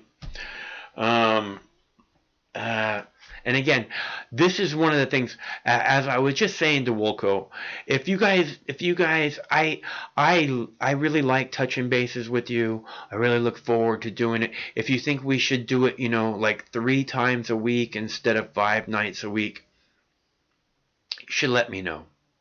Because I don't want to wear you out and drive you away. I'd much rather leave you thirsting for more, you know. Is part of the reason why I worry about the 5-hour shows, and I mean nobody's going to see a 5-hour show, but they do. I mean, people tuned in, you know. So I like doing this. I want to keep doing it, but I don't want to waste your time. I really, really don't want to waste your time. So if you guys think that this would be better if we did it less, or you know, because I honestly would do it more if I had more time to do it more, but it takes a lot of time. It takes like 3 to 4 hours of preparation. I came home after walking the dogs today at 1 o'clock, and Craig was like, hey, my nephew's coming over and he wants us to go to lunch with him. I know his nephew. And so are you going to be available? And I was like, I don't have time. And I sat down at the desk and I just worked from then until showtime. And I mean, I got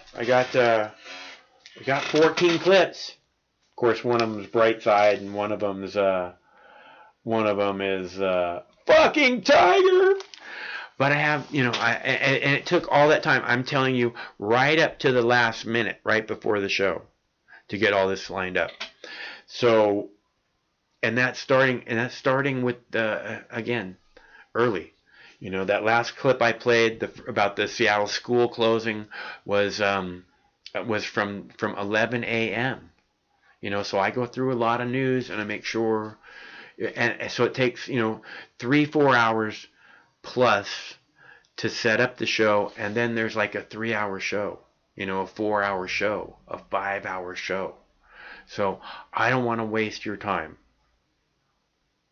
You know, I don't have anything else to do, but I'm sure you guys do. You have busy lives, And I mean, at the same time, I love doing this. I like connecting. I like you know, going around the YouTube censors so that we can talk about what we want to talk about without them censoring 50% of the comments, because nobody's here to censor you. And I like sharing, you know, the primary results live, and you know, and the thing is that if there was something really going on, like let's say, you know, an event other than, you know, this spreading illness thing, but if there was an event where, you know, we all wanted to talk about this event, and you can talk about anything here, obviously. If there was an event going on, like say, you know, a new Pearl Harbor type event, or a shock and awe type event where, you know, some kind of mass bombing campaign was started, or you know, or there was a building on fire in downtown Los Angeles, you know, we could be talking about that as it happens live, because this is what we've been doing, this is what we've been practicing, we got it down, now we can make it happen. But it's but I don't want to waste you guys' time. Yeah, I love the long formats too, you know, I did long formats way before this. I mean, I posted lots of 4 and 5 and 6 and 8 hour shows long before we ever started doing live shows, you know. Or I should say, not shows, but videos, hearings and such, different events, historic, political.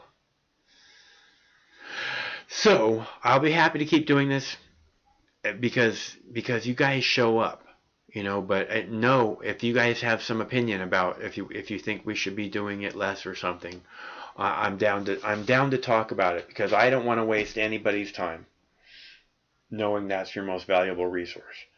So that being said, let's do a video about Japanese school closings, because we just did one about a school closing in Seattle, in case you missed it. Next. We start here in Japan with the latest on the coronavirus. Japan's welfare ministry has asked local authorities to keep child care facilities open while schools nationwide are closed to prevent the spread of the virus. The request came after Japan's prime minister called for the school shutdown. Shinzo Abe on Thursday effectively asked all elementary, junior high, and senior high schools, as well as special needs schools, to start their spring holidays from Monday. The health and well-being of children is of utmost concern. We'd like to reduce major risks of infection that school environments could pose as places where a large number of students and their teachers regularly spend long hours together. But the welfare ministry says the government needs a different approach for child care institutions, such as after-school daycare programs. They look after younger children who cannot be left alone at home when their parents have jobs. The ministry has called on organizers of such programs to extend their operating time to 8 hours per day during the expected school closures. It has also asked them to take extra precautions against possible virus infections. Mothers had mixed feelings about the government's decision. The whole country is following the decision, so what can we do? I have a job, so I don't know what I'm going to do. I'm worried about my kids' health, but it'll still be a problem to suddenly stop working.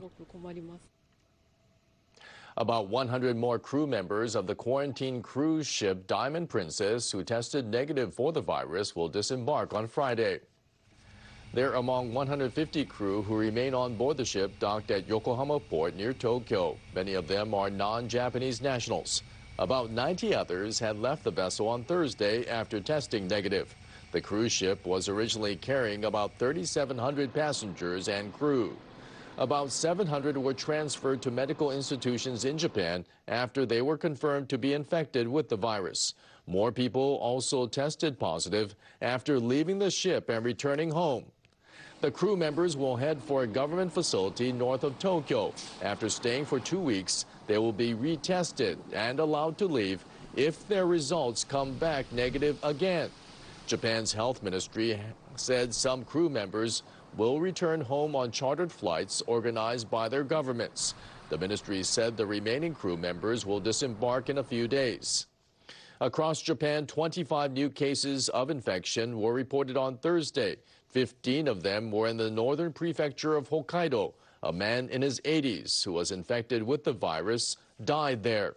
More than 900 cases of infection have been confirmed, including those from the Diamond Princess. 8 people have died, including 4 who were on board the cruise ship. A Chinese media outlet has reported that the government barred testing institutions from releasing information on the new coronavirus days after scientific analysis indicated its existence for the first time. Caixin made the allegation in an article on its website. The report says a test conducted by a private sector institution at the request of a hospital showed in late December that some people in Wuhan were suffering from the virus. The city began to see its first patients at the time. The article says health officials ordered relevant agencies in writing on January 3rd that organizations or individuals must not publicize information on the infectious disease without government permission. China's state-run media reported on January 9th that an expert team had provisionally concluded that the cause of the illness was a new coronavirus.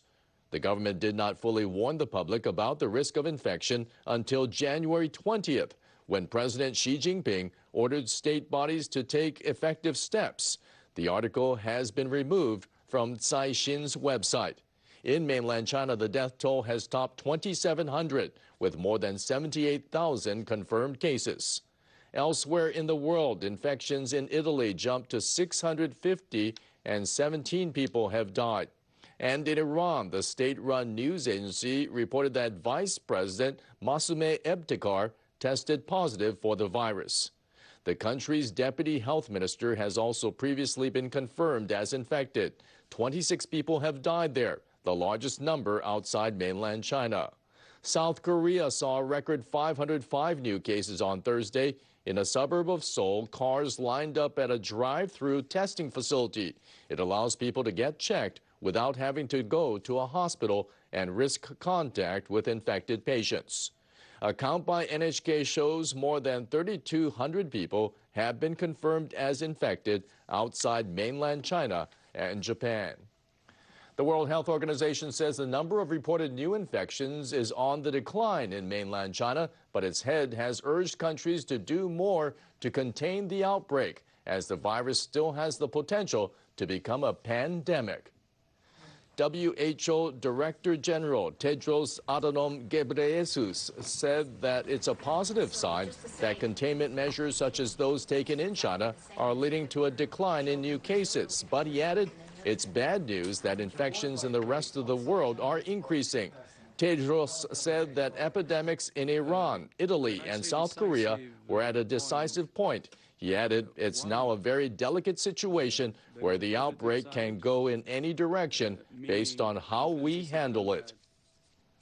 Let's use this window of opportunity to mobilize all things. We should do everything, starting from containment to preparedness for any eventualities, even worst scenario, and give it our best. The United Nations Human Rights Chief has urged the global community to show solidarity with ethnic Asians facing discrimination amid the virus that originated in China. The coronavirus epidemic has set off a disturbing wave of prejudice against people of Chinese and East Asian ethnicity. And I call on member states to do their most to combat this and other forms of discrimination. Because I got a lot of fucking work going on here, Michael. I've got a lot of shit. The need for concerted international efforts against the outbreak. So, she also said, technically, I'm going to need, I'm going to need like a Q. I need a Q. Do you know the letter Q, Michael? Yes. You know the letter Q? Uh-huh.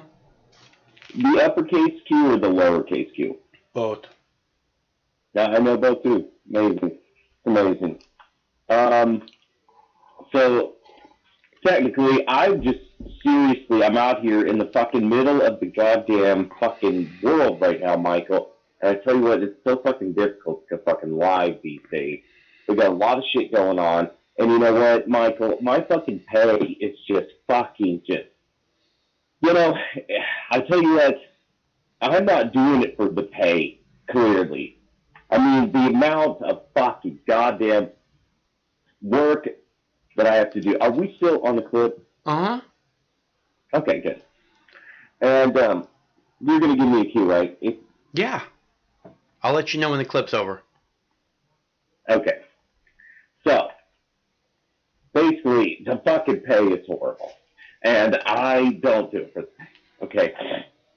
But we're out here. We got a lot of shit going on. There's a lot of shit fucking going on right here.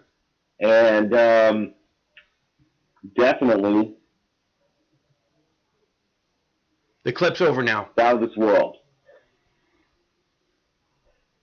The clip just ended. This is Steve McClanahan on the phone. Hey, Steve, how's it going? Michael, this is Steve McClanahan. Uh-huh. What in the fuck are you doing? What are you talking about? Michael, what in the fuck are you doing right now? Are you doing a live show? Yes, I'm doing a live show. Is the shit live right now, Michael? I think so. I think it's live. I'm pretty sure. Oh, my God, Michael. Okay, well, ladies and gentlemen, I've been in touch with a lot of extremely high-up sources that I know. I know a lot of people. I know them. I know a lot of fucking extremely high-up people. Okay, so you know what we're doing? We're putting it together. We're doing it live. Steve McClanahan is actually the one who found this new moon, and that's where we're in fact going. Breaking news. We broke the news last night, but in fact, ladies and gentlemen, we're going to the new moon. Nobody knows what the fucking name of this moon is, but you know what the name of the fucking new... Fuck, it's the new news moon. This is the new news moon. This is the fucking goddamn new Mox News motherfucking commander center for fucking extreme bullshit fucking news, ladies and gentlemen. Or just, you know, great news that you need to hear. Okay, ladies and gentlemen, we are setting up a real live news center on this fucking moon. Due to Elon Musk and all of the motherfuckers at goddamn Space Force, fucking Planet X, people that love fucking black holes and shit. So we're doing it live, we're going there.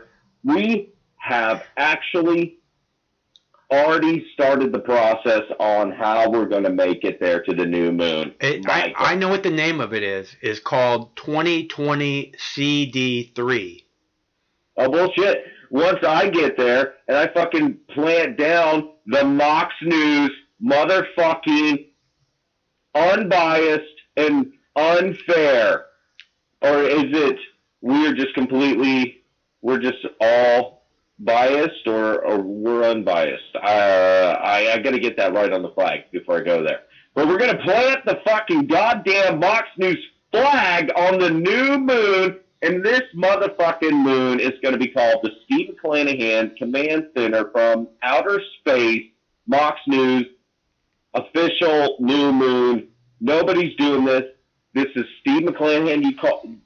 This is General Steve McClanahan reporting from the new Space Force telecommunication location center in the universe, Michael. Well, you know it's only 11. You know it's only 11 feet in diameter, right? I'm telling you, that's the perfect location for me to get the fuck out of this place. I think that's the perfect location for you. We need to take over this shit before everybody else does, Michael. Well, it's all you, Steve. I'm telling you, we're going to put up a goddamn news fucking location there. on the fucking goddamn new moon in the middle of the goddamn universe. Okay, Michael? Do you get me? We're doing that. And then you know what? What we're going to do is we're going to fucking go there, and then we're going to go to the actual moon. Because that place is fucking huge. That place is huge. And they got a ton of weed. And you know what? You're going with me, Michael. You are going to the new moon. You get there and you prove to me that they got a ton of weed, and then we'll talk about it. Oh, Michael, this is bullshit. Why can't you just live a little? Michael, we're gonna plenty. My little simple life, seen the just dude the way it think is. The fucking goddamn Earth was flat, and he fucking crashed his goddamn rocket flat. That's not gonna happen. Okay, I'm just telling you, bro. It's good. It's all good. Okay, do you want to know why it's all good? Because I've already been building this shit forever. Awesome. Like the day before yesterday and shit. We can't wait to hear you lift off, Steve. Well, you know how I'm going to lift off? We'll all cheer you on. You're going to cheer me on right now. Because I've already got this shit almost done. Okay. In fact, there's only 3 things that you need to build the rocket. And I've actually got the new Mox News van brought to you by Michael Bloomberg.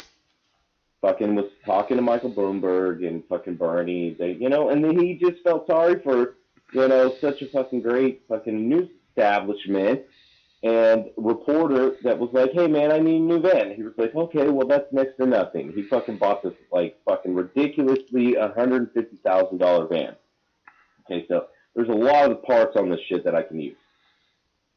And really, there's literally only fucking 3 things that you really need to know to build an actual rocket. Is that right? You need a payload system. You need a fucking nose cone. A propulsion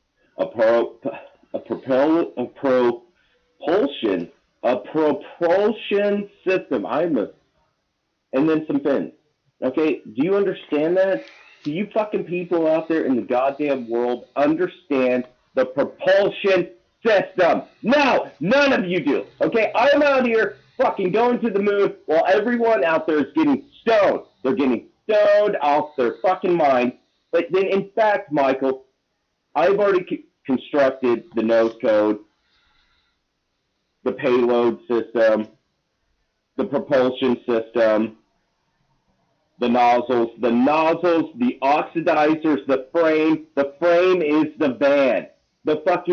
I tell you what, once I already get up there, I'm eliminating everything in space. And I am the payload system. Steve McClanahan, currently, live right now, has got this shit already almost fucking put together. Elon Musk, everybody out there on the fucking face of the earth that I know, that nobody fucking gives a shit, thinks this is all a bunch of bullshit. It's not bullshit. You know who else is here? Super Bullshit-tron is here. The son of a bitch. I couldn't have done this without my buddy Super Bullshit-tron. Okay, Dude, Steve. I'm up here. I'm actually over here on my ladder right now working on this motherfucking spaceship. I'm not even fucking kidding you. Will you be careful? You should be focused on your rocket science instead really of want to know how talking we're on the actually gonna phone. get there? I am actually going to fill this son of a bitch up with the motherfucking fuel. I've got the fuel pumps, the oxidizer, the nozzles, everything to fucking spit fire out of this goddamn van. The new motherfucking Mox News Apollo spaceship van. We're going to the new moon. We're going to set up a base there, whether you like it or not, or Trump. This is the fucking very first SpaceX Space Force landing ever in history. We're doing it live. Okay, General Steve. You want to know how I got to tell you how we're going to get there. You go there. Legit fucking weather balloon, and we're going to fucking float this son of a bitch up to the entire fucking edge of the goddamn universe, and I'm going to fire this son of a bitch up, and you know what, Michael? We're going there. Okay, Steve, you go there, General Steve. We're doing it live. No, you go there. No, I'm not going there. You go there, You want to General go? Steve. You want to go, dude? I will fucking modify. I am not going anywhere they don't have weed, Steve. Dude, we could bring some fucking weed. I've got the Fifth Element on fucking DVD for Chris. Okay, because that son of a bitch. I don't need to go somewhere to bring weed. I have plenty of weed here. I just don't want to go somewhere where they don't have weed, because it doesn't work out well. Tell you what, Michael, I have to get off the fucking line here. Yes. Obviously, I've got fucking work to do. Yes. And Elon Musk is trying to call me right now. Okay. So I gotta, well, man, it's got to have priorities. Yeah, I know. Eat more marijuana. I get it. But, Michael, we're doing bigger shit than that. We're building fucking rocket ships and shit. So I actually have to go. Okay, you keep up the good work, Steve.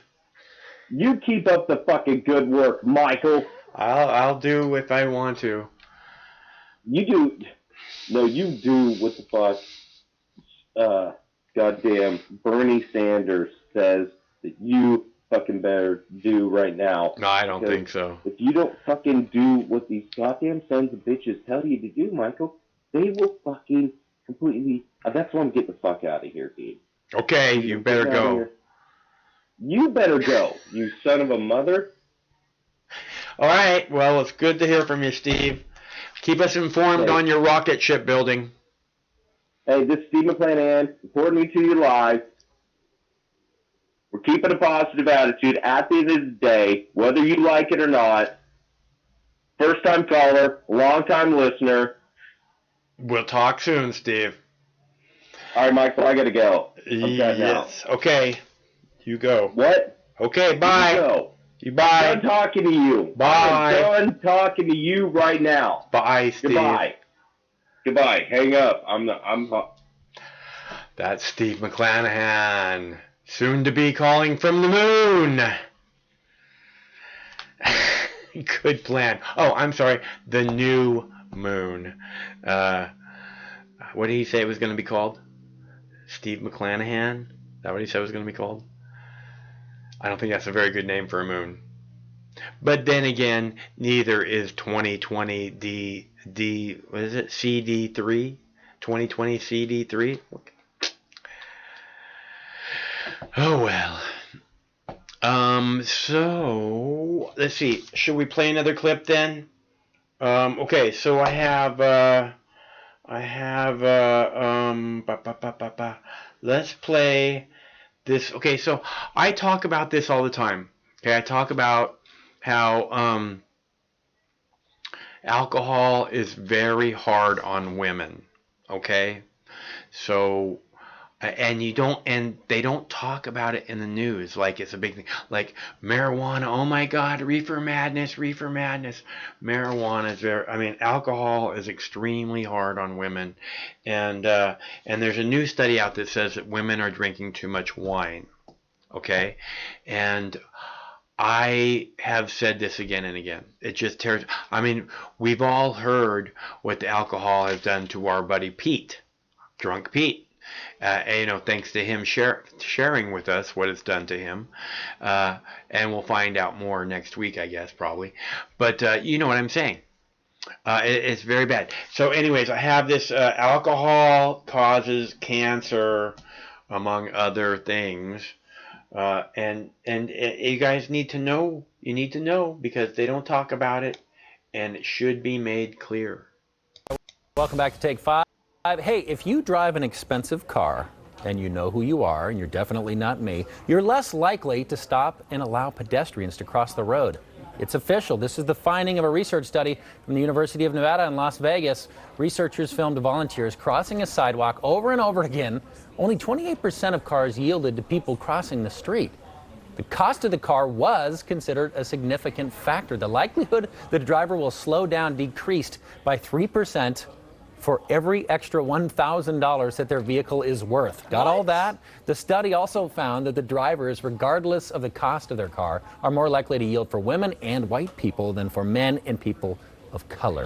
But the cost of the car per thousand Okay. Do you Yeah. have theories? I want to Yes. hear your theories. Okay, my theory is either arrogance. Yeah, I think that's Or fair. B, maybe, okay, the cost of the car means the person driving the car has more money, therefore a more stressful job, therefore maybe less time. So Oh, look at when you you're being trying to sweet. get from A to B faster. I don't know. Yeah. That's interesting. What do you think? I don't know. The only thing I can think, because some people will have a couple of cars, right? Especially if they're Yes. wealthy. And I wonder if their attitude changes when they get behind the fancy car. In other Probably, words, yeah. if you're just driving, let's say, your pickup truck, you might have a different attitude than if you're driving your A speedster car. I don't know. Yeah, it's, Yeah. get out of my way because I'm doing my thing Right. today. Yeah. Does that make sense? Yeah, that makes sense. Absolutely. Yeah. That could be it too. Yeah, and I would say sometimes, and this is playing devil's advocate, Okay. but probably this is maybe 5% of the cases. Sometimes if you're driving, and especially in a busy area where there are pedestrians and all these other people around, you don't see people standing on this. Like you really have to. Is that Be not a aware. good defense? Yeah, I mean, I get what you're saying. Well, I mean, my I don't have instincts an tell me, expensive like car, what you were so- saying, is that there seems to be an entitlement and an elitist nature that comes with fancier cars. There's a certain type of electric vehicle that I would imagine most of you would say, I've noticed there is a certain type of electric vehicle very popular right now. It's a generalization, Okay. but I'm absolutely cut off, or you name it, Yeah. by that particular make and model. I think Really? maybe because it's new, people just think, Maybe. out of the way. I wonder where they did the What study. have you Rules. experienced? I don't need a blinker. I'll just come over. Just move. Yeah. It wasn't Let me, it us was know. Mark. Yeah. Let us know your experience. We'll talk about it. All right, ladies, apparently we're drinking too much wine. Uh-oh. This was part of some sobering news that came out today about the impact of alcohol on women. A new study from the National Institutes of Health shows heavy social drinking among women is leading to more alcohol-related deaths. Just one example, by the way, women who consume about one drink per day have a 5 to 9% higher chance of developing breast cancer than Wait. women who don't drink at all. Yeah, one doctor says patients often justify alcohol dependency because it's socially acceptable.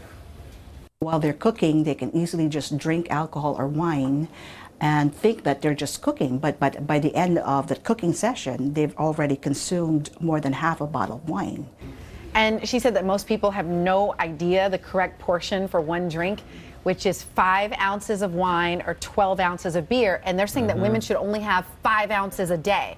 Wow. Men can have more. But this and study it just said if you have one glass, it gives you a 5 to yeah, 9% exactly. higher chance of having breast cancer. Exactly. So Yeah. the takeaway is don't drink. Yeah, so the takeaway is just give And it if you do, you're probably drinking too much. And you're right, because when you go to restaurants, they always do the, do you want the 4-ounce pour or the 8-ounce pour? I know. And one Yeah. of them looks like they've given you nothing because they give you these huge glasses. It's the psychological game. It's Yeah, true. but what I do take away is that if you're sitting with your significant other, your woman, and your partner's a guy, then it's like you cannot drink the same amount and Right. have the same consequences. Not only body Metabolism. weight, but just some other differences Right. in our makeup. That's true. Yeah. There are differences. All right, well, an increased number of Americans are being diagnosed with dementia and Alzheimer's at a younger age. This is according to the Blue Cross Blue Shield Association. Based on insurance claims, they found the number of cases jumped 200% between the years 2013 and 2017, and the number of patients increased nearly 400% among people between the ages of 33 and 44 years old. Here we go. Women were more likely to be affected again than men, like Angela was just talking about with alcohol. And obviously, we need the research behind to find out why. Right. Ah, that's heartbreaking.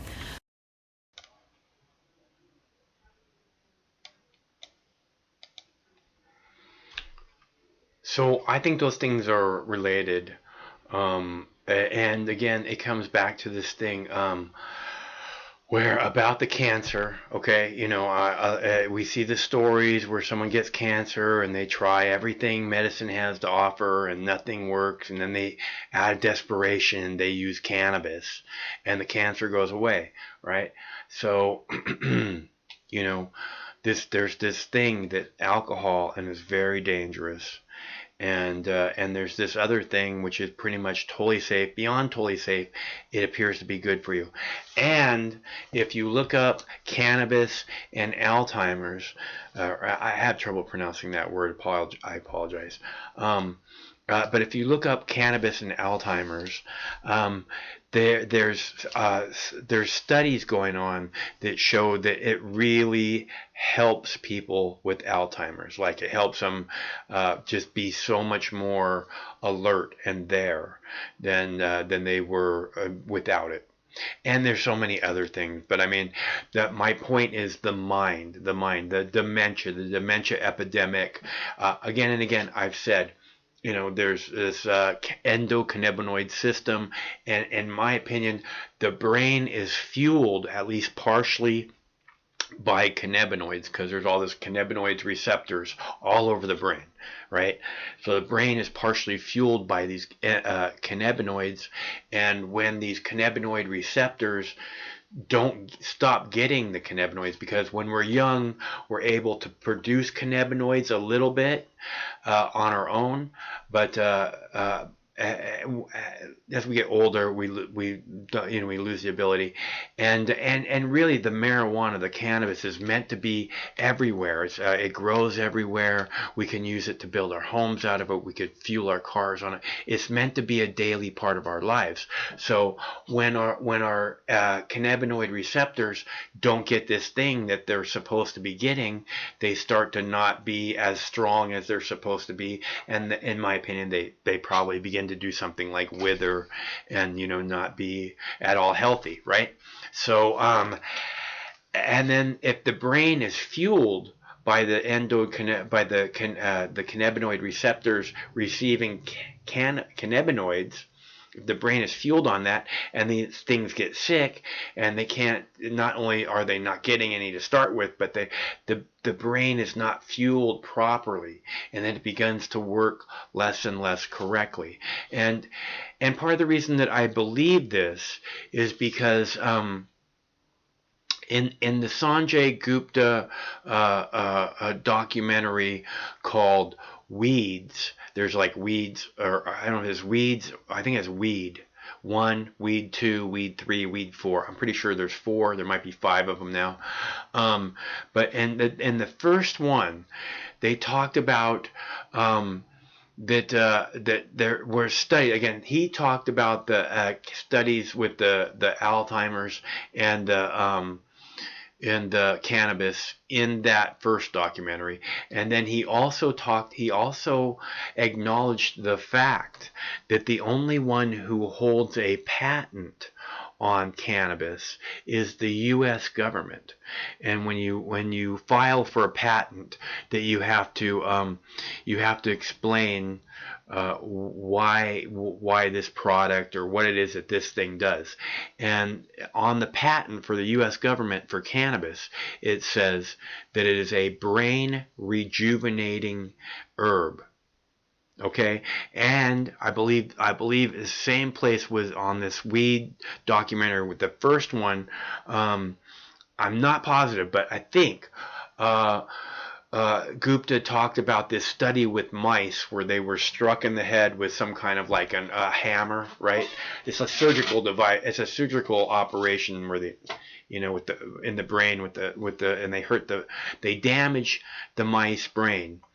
And then they take and they damage the mice the same way over and over again, and they feed some test subjects cannabis and others not cannabis, and the ones that they feed cannabis, their brain rewires itself around the damaged area so that they're able to continue to do the things that they need to do in order to survive.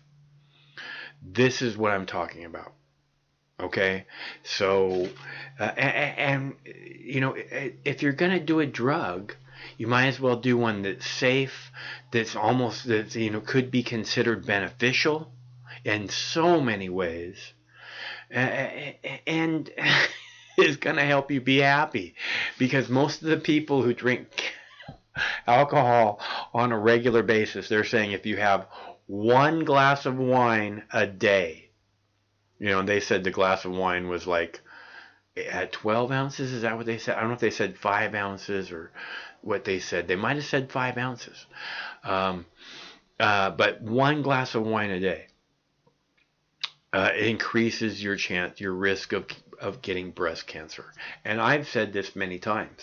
because I've seen these studies before, and I care about my sisters.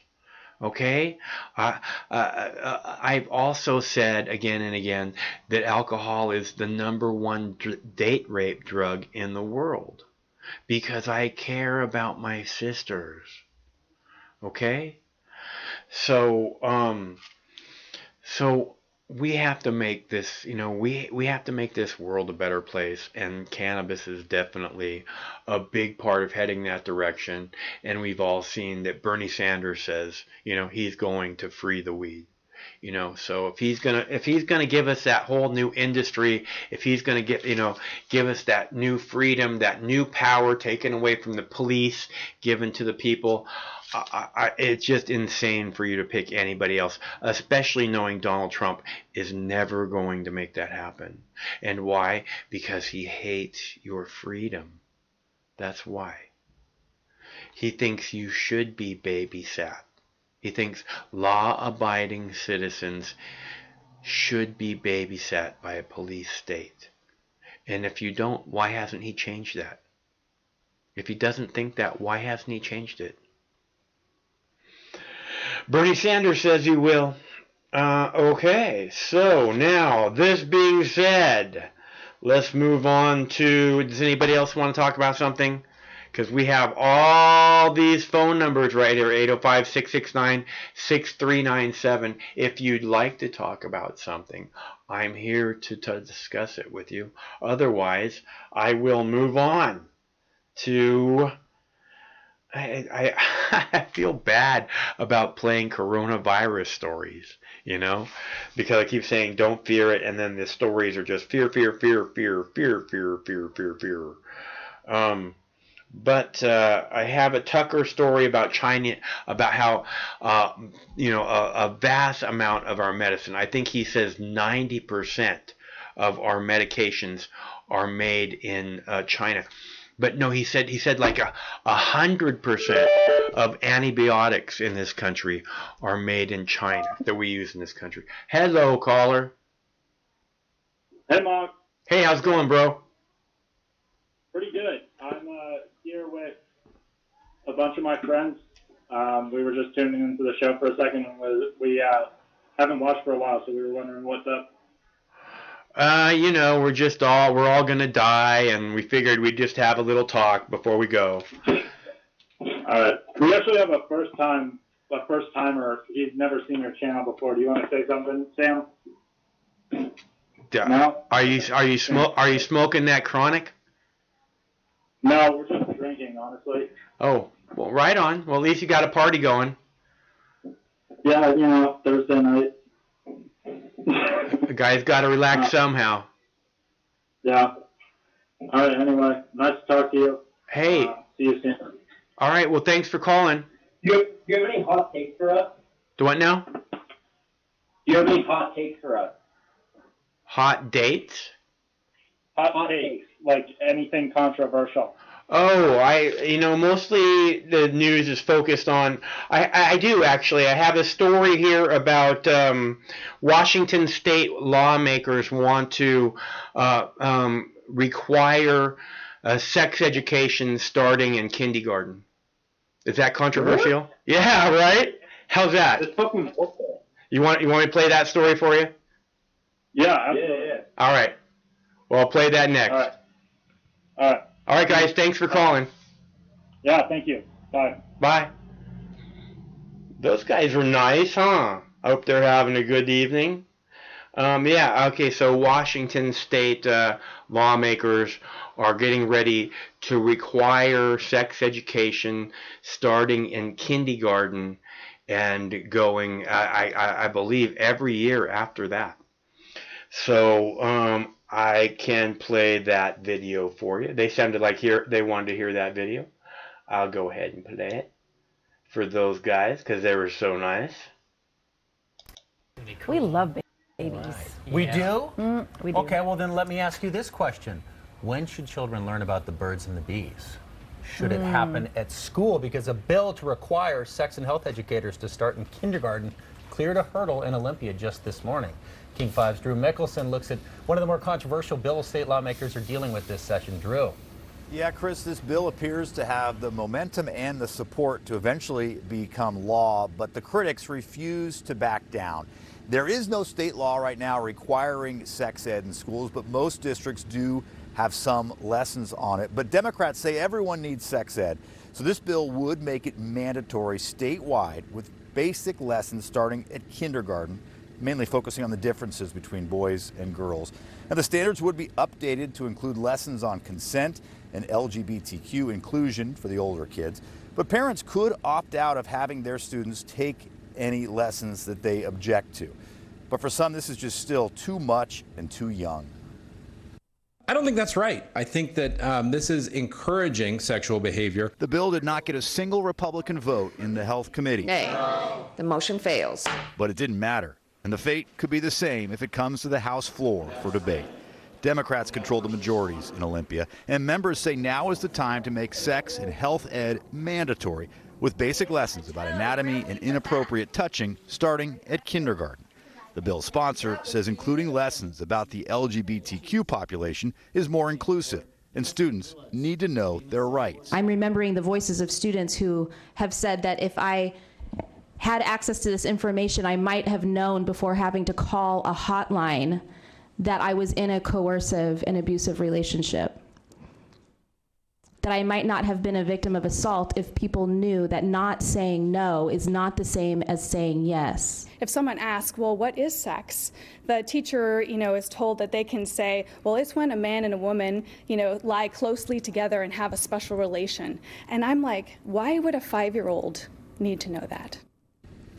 That's the co-founder of an organization called Informed Parents of Washington, one of several vocal groups who has been outspoken about this bill. They say despite all this momentum, they plan on packing this Capitol should this come up for a vote on the House and Senate floors.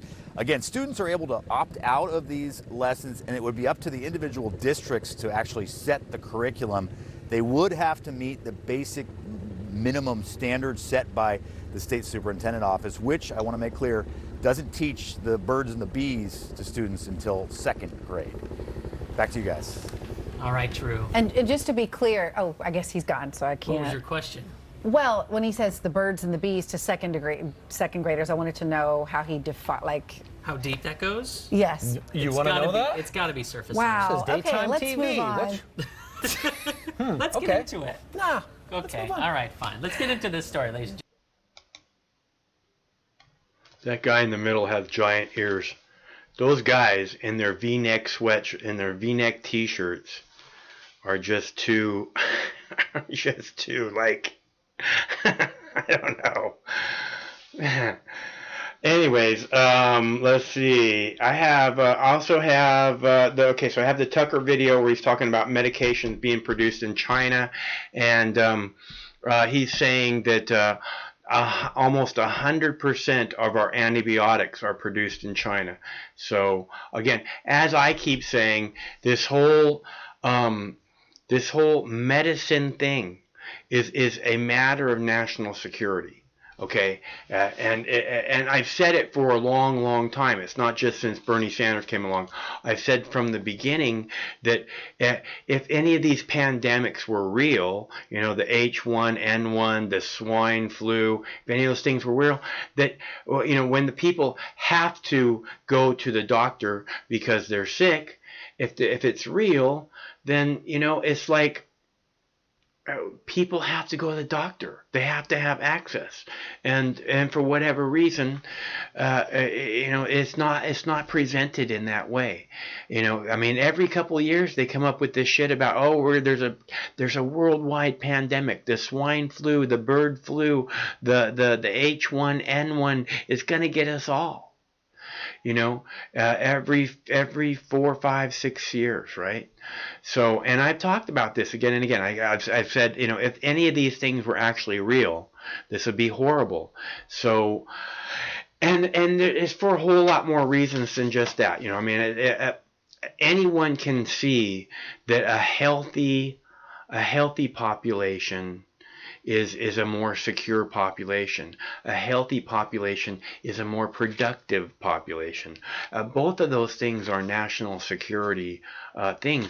And the reason that I want it presented in this way is because, you know, they can justify pretty much anything in the name of national security, right? Spying on everyone's cell phone, you know, spending trillions and trillions and trillions of dollars on wars based on lies, right? Because national security, you know, and so many other things. So, you know, I mean, and it's not just healthcare. I've said education is the same way, you know, and the more intelligent the population, the better the outcome of the fucking population. So why isn't that seen as a national security thing where we want to have the best education we can for everyone? Hello, caller. Hey, Mike, how are you doing tonight? I am doing good, Chris. It's good to hear from you. I was saving a clip for you. I got a locust clip. So I was hoping that. One? Yeah, I got a locust clip from today from the BBC. I think it's BBC Africa, but I'm not sure. Well, I'm looking forward to seeing that. I saw it earlier, but I mean, it's amazing to see these swarms of insects. And people imagine they have so much control over their world and their environment. But in reality, every 7 years or 15 years when these locusts swarm, people have very little control, especially when they're really dependent on growing food. So this is causing famine in places like Sudan and in places like Somalia, which of course are places that have already been affected by war and famine recently. So it'll have a multiplying effect on those people, in addition to people in Pakistan. Or like I mentioned the other day, the Pakistani government declared a national emergency on February 1st. For the entire country of Pakistan because of the locust coming their way. So anyway, that was interesting. Thank you for finding that clip. I of course had some coronavirus stuff. I hope it's not contagious. But there was this article at MarketWatch today that was talking about how large the sell-off was on Wall Street this week. And it dropped 1,000 points today, 1,000 points on Monday, 1,000 points on Tuesday. So there's a list here of the 15 largest drops on the stock market for weekly changes, you know, since like 1900 for the last 114 years. And as of right now, and mind you, there still is one more day left in the week. So the market can drop another 1,000 points. And as of right now, the market's dropped 11.13% of its value this week. Right. And if you go forward, the 13, you know, you go up 13 to 1. The 13th largest drop was in 1930. The 12th largest drop was in 1937. The 11th was in 1899. The 10th was in 1931. The 9th was in 1932. The 8th was in 1932. The 7th was in 1932. The 6th, this is one of the only contemporary ones, 1987. The 5th was 1929. The 4th was 1940. The 3rd was September 2001. The 2nd was 1933. And the largest drop by percentage in a single week was 18.15%. And that was in October of 2008. So there have only been 3 drops in the last, 85 years, Mike, that were as substantial as it dropped this week. And that was in the crash in 1987 when the stock market crashed, in 2008 when the stock market crashed, and in 2001 after 9/11. So that's a metric, so you can determine how large of an event this is, right, relative to how the stock market has acted in 115 years. It's already on par with the submortgage prime disaster, which destroyed the economy and brought it back to the greatest recession since 1930s, and with a terrorist attack, in quotation marks, whatever, huge fucking lots of people dying in New York, and the crash in 1987, which was an overinflated market that crashed when Ronald Reagan was president, a long time ago. Well, this is somewhat, in my opinion, it seems to be a somewhat overinflated market also, and that this is in my opinion, a long overdue correction on top of the coronavirus fears.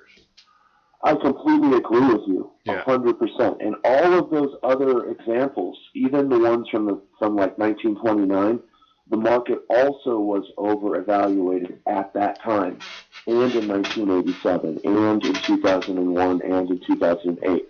So this is part of the cyclical nature of capitalism. Is typically every 7 years there's a recession, right? But like I mentioned to you, we haven't had a recession or a downturn in over like 11 or 12 years. So we're already like 4 years past the mark. And the reason why we haven't experienced a recession is because the government has allowed banks to just print money. And they just printed and printed and printed and printed and printed money and given it to people. Yeah. And that's how they kept the economy going. But unfortunately, the money hasn't been distributed to the people. It's just been distributed to the 1% that own the value of 75% of all stock that we have. And that's really what Bernie Sanders' argument is, I think.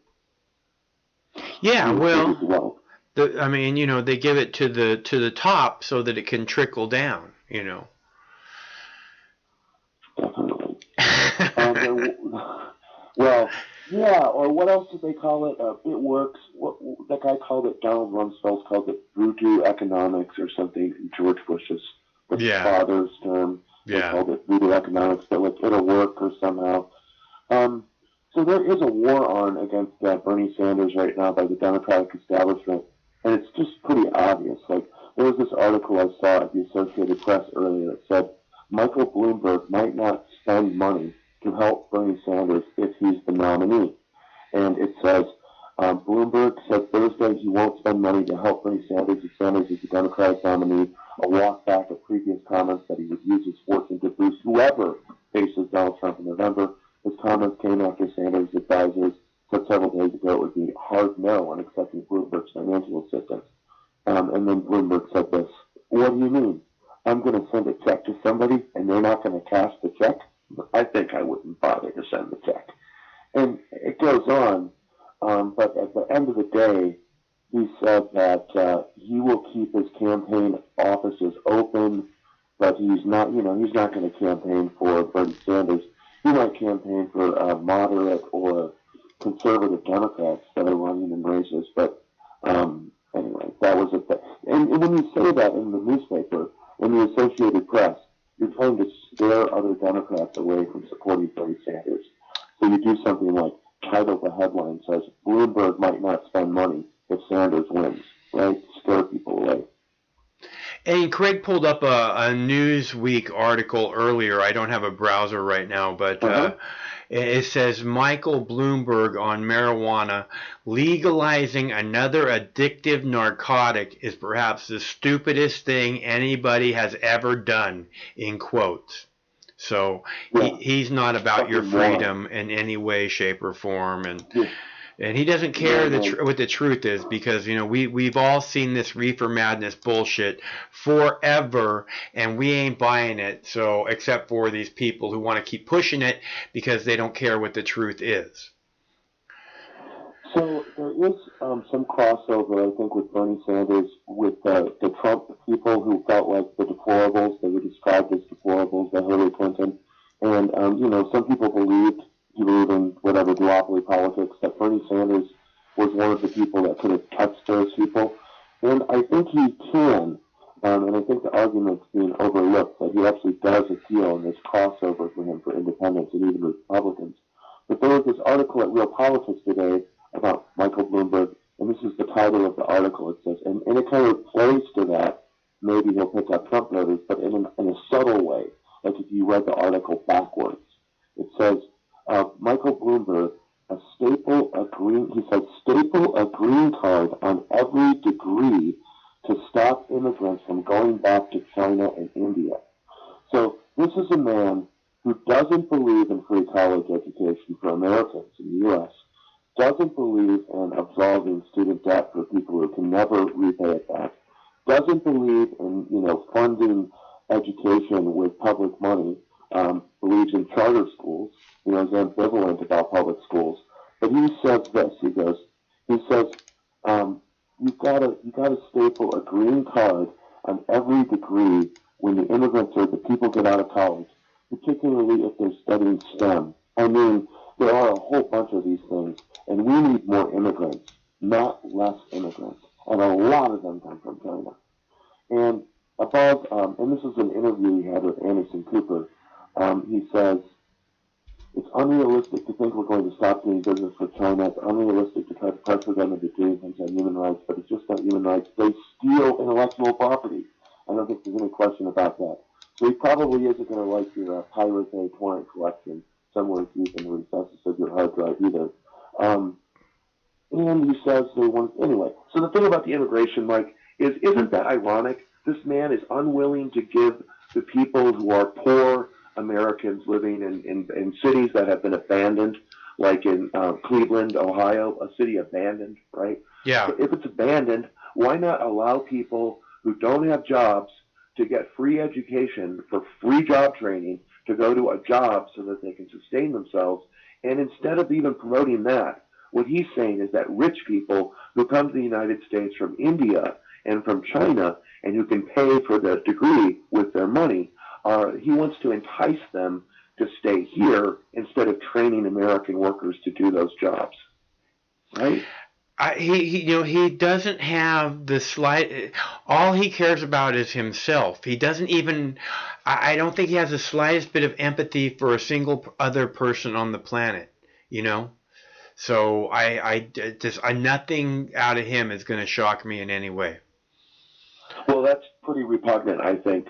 If you were, and then, like, there's this other story, I won't read from it, but it's from the New York Times, and it's basically a hit job as well, basically saying that they have interviewed 93 of the superdelegates, of the 778 superdelegates. Uh-huh. And they have a long interview with Walter Mondale, where Walter Mondale says, we just got to get the guy who's going to win. That's all there is to it. I'm going to vote for the person who I think should be president. The whole article, and it's about 20-minute read, is skewed against Sanders from the very top to the very bottom. There's like one little paragraph where like a spokesperson from the Sanders campaign gives their rebuttal, and they say, well, actually, the polling says Bernie's going to win, and we can appeal to working class people, and that's the direction the country wants to go in. But then they just resume with bashing and further on the article. It's a good article to read if you want to use some media literacy skills. I know that's a big word that people who study the humanities use. I can't. An important one. I can't wait for Saturday when Bernie Sanders wins South Carolina, and then just stands up there and tells them all to piss off and shut up. Bernie Sanders tells people shut up. Well, it's going to be time after fucking South Carolina or fucking Tuesday at the very latest. Piss off and shut up. Bloomberg. What's that? If Bloomberg washes out in California and in a few of the other states, like Washington and other states, he's going to have a problem. He could stay in. I know like New York State and Pennsylvania and Florida are later on, he said he's going to stay in for the whole time. But his prestige will really be tarnished if he can't accumulate quite a few delegates on Tuesday. And, otherwise it's just going to be a brokered convention, like that article from the New York Times is saying. And they're saying that they already have talked to the superdelegates, and the superdelegates have already said anybody but Sanders. Right. No, I get it. And that's the newspaper headline, too. Again, like the Associated Press article, like the headline of the story is like, superdelegates hate Bernie. Yeah. So anybody reading the paper, the first thing that's going to go into their brain is going to be, oh, God, Bernie can't win. Bernie can't win. Sowing the seeds of doubt. Well, I don't know that that's the first thing that anybody who reads the headline. A lot of people who read that headline are going to go, fuck superdelegates. So, like, the New York Times is lying to me again. Read the paper backwards. Yeah, well, I mean, that's for sure. But I mean, but other than that, there, you know, people don't like this super delegate elitist fucking bullshit. You know, who the fuck are you that your vote counts as much as a million voters? You know, fuck off. Okay, there's no way in hell there should be motherfucking super delegates. End of story. And the people know that. And what I'm saying is, you know, when you read a headline like that, for me, that's going to be my first. Fuck super delegates. No one cares. Fuck the super Democratic Party super delegates. Yeah. Wow, there's something missing there. Democracy. Yeah. Super delegates. This death of the Iranian Vice President Masuma Akhtar. Did she die? Well, she's not dead. I didn't mean to say that. Her infection. Yeah. In quotes, right? Okay. Her coronavirus infection. Yeah. She's not dead. But I find this to be very suspicious. Again, that if only 95 people only 400 people in a country of 50 million people have this disease, right? And one of them was the guy in charge of like CDC, and then the other person is one of the vice presidents who's in charge of like family planning and children, family and women's matter. I find that to be suspicious that they would be so close to the infection. I mean, that's very close to the leadership of the Iranian government. That's very suspicious to me, just as an objective. If I was like Noam Chomsky's Martian looking down at Earth, and I find that to be rather odd, like how two high-ranking officials in the Iranian government have somehow or another contracted this illness. And then the other thing that I found odd today, and this also kind of goes along with the stock market, like, you know, one of the 12 largest drops in the stock market in 114 years. But Mecca has been closed to travelers. Yeah. And as you know, there's 1.8 billion Muslims in the world, and they have to go there once in their life. It's part of their religious tradition. So, and there's a lot of money and stuff be traded there too. It's like there's, you know, all kinds of stuff happens there when they go there. So for them to close that is a pretty big deal. And also, you know, so that's another huge event. And of course, like they mentioned maybe in the video with Japan is the Summer Olympics might be on hold. Yeah. Or they're already considering not holding the Olympics in Tokyo in May. Yeah, I know. I see this. Craig's got a convention in Las Vegas in March for electronics, right? He does it every year. And I told you guys this a month ago. And I was talking to him the other day. I said, like, nobody's going to be there, dude. You know, like, because a lot of people come from China and Japan and stuff, and they're not coming from China and Japan to Las Vegas. I'm telling you right now, it ain't happening. Yeah, large workplaces too, like, you know, factories and large offices where people are in close quarters are vectors for spreading disease. So it'll be interesting to see what happens. And it'll also be interesting to see what happens to the market tomorrow, because it's been 3 of the 4 days have been 1,000-point drops. We're already we'll be in a correction next week. We're like right there. I think they said it was a correction today. That's officially a correction. Okay, well, yeah. There you go. So we're starting our little recession, and you're right also about other factors like I mentioned, all of the debt that Americans have and all the debt that people have in different forms, and that is having a long-term impact on the economy as well. Plus, these rich fuckers who got all of this money on this quantitative easing, they just reinvested it in their own businesses and in hard assets. They didn't redistribute it in the economy, so they kind of left us all high and dry for the next big crash. And then those rich fuckers are going to buy everything up for like a nickel on the dollar. Right. That's how it works. Yeah, That's how capitalism works. Because the thing is, you know, even though the stock market is dropping, the rich people are making money hand and fist. You know, they made Go ahead. I'm sorry, I interrupted you. They made a fortune in the Depression too, Max, buying up everybody else's stuff. Yeah. They always do. I mean, it doesn't hurt them. And this is why this thing where people are like, oh, you can take all the rich people's money. I'm not going to fight for the rich people because they're going to do just fine regardless. I mean, if we go back to, Ronald Reagan tax margin or whatever, the rich people are going to make fucking almost as much as they're making now or more. That's the way it works for the rich people. That's the way it always works for the rich people. The way it works. Yeah. All right. I'm going to listen to the rest of the program. And all right, I'll play that locust clip for you next. Right. I'm looking forward to it. The praying mantis / grasshopper / deadly locust plague. I was reading from Albert Camus' Plague tonight. It's a pretty good book about a plague. Huh. But anyway, have a good night, Mike. Okay, Chris. Good to hear from you. Thanks for calling. Peace. That's our buddy Chris from Olympia. And he's been talking about the locusts for a couple weeks. So I saw the clip today, and I thought I better grab that.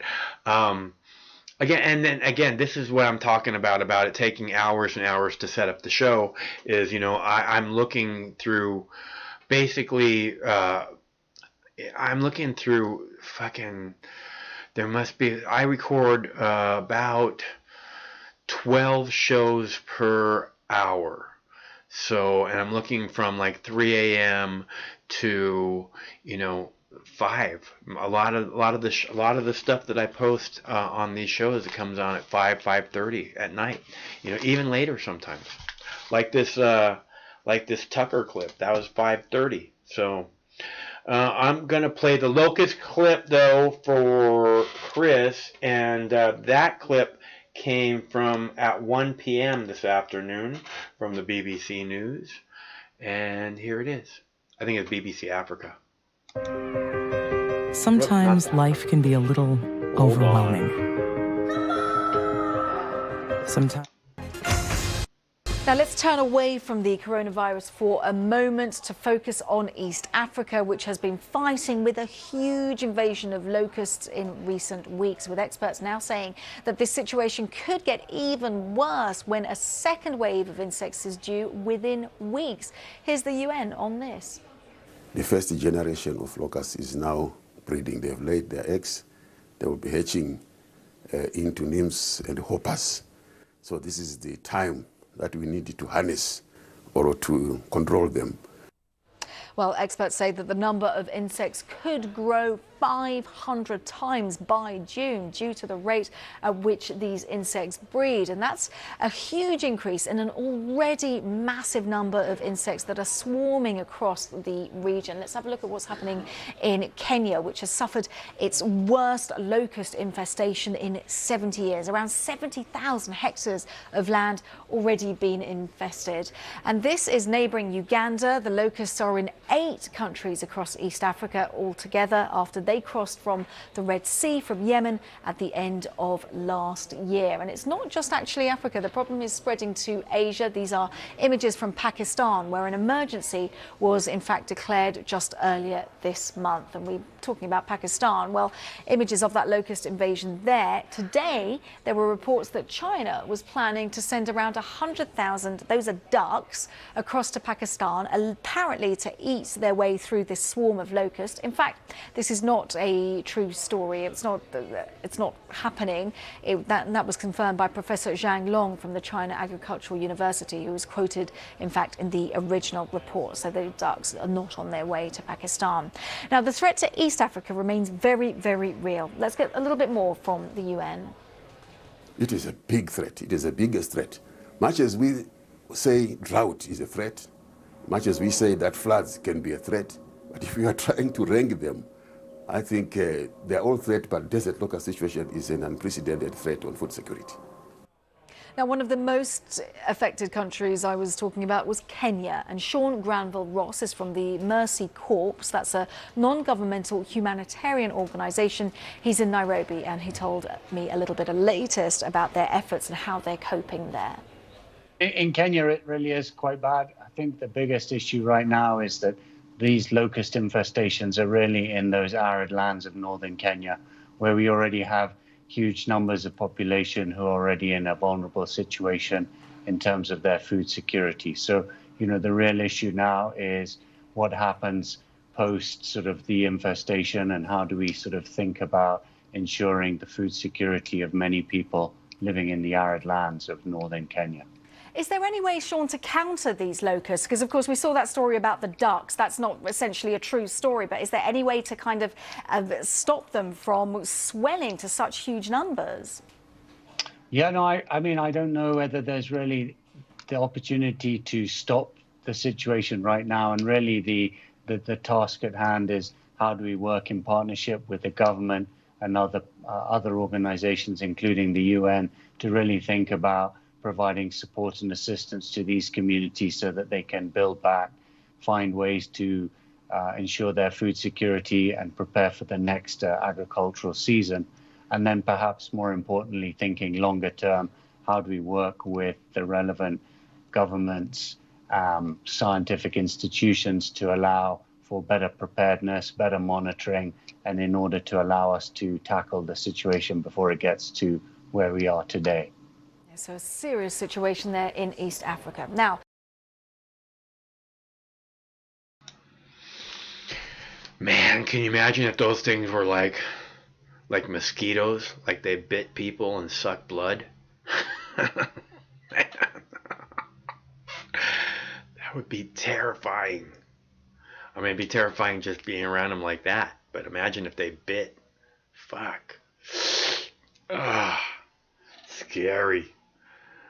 I guess we get those in America too, right? We get the cicadas. That's the same thing, right? Or a similar type of bug every 7 years in Georgia, from what I understand.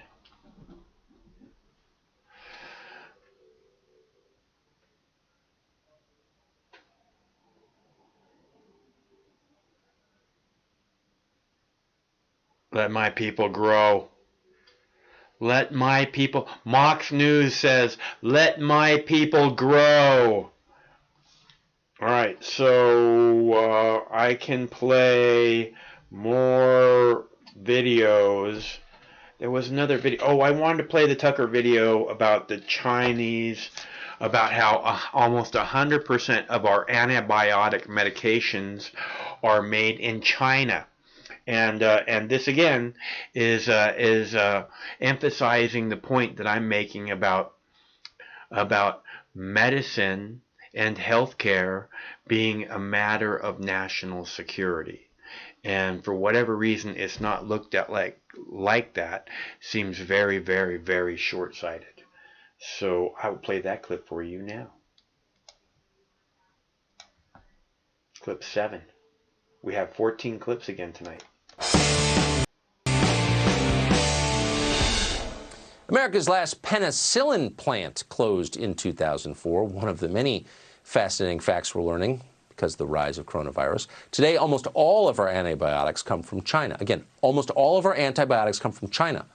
For medical supplies, that's the rule now, and coronavirus has exposed it. It's a dangerous vulnerability.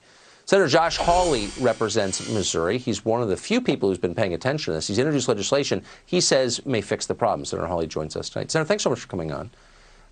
So if you would, just for our viewers who aren't grounded in this, and I'm including myself in this, give us a quick scope of the problem and how you think we should fix it. Well, here's the scope of the problem, Tucker. We're looking at potential shortages in up to 150 commonly prescribed antibiotics and antiviral medications. That's bad. And the problem is that in whole or in part, these drugs are made in China. So what I think we need to do is give the FDA new authority to figure out what components are made in China. Is there going to be a shortfall? If there is, give them authority to fast-track new devices, new pharmaceuticals to take the place.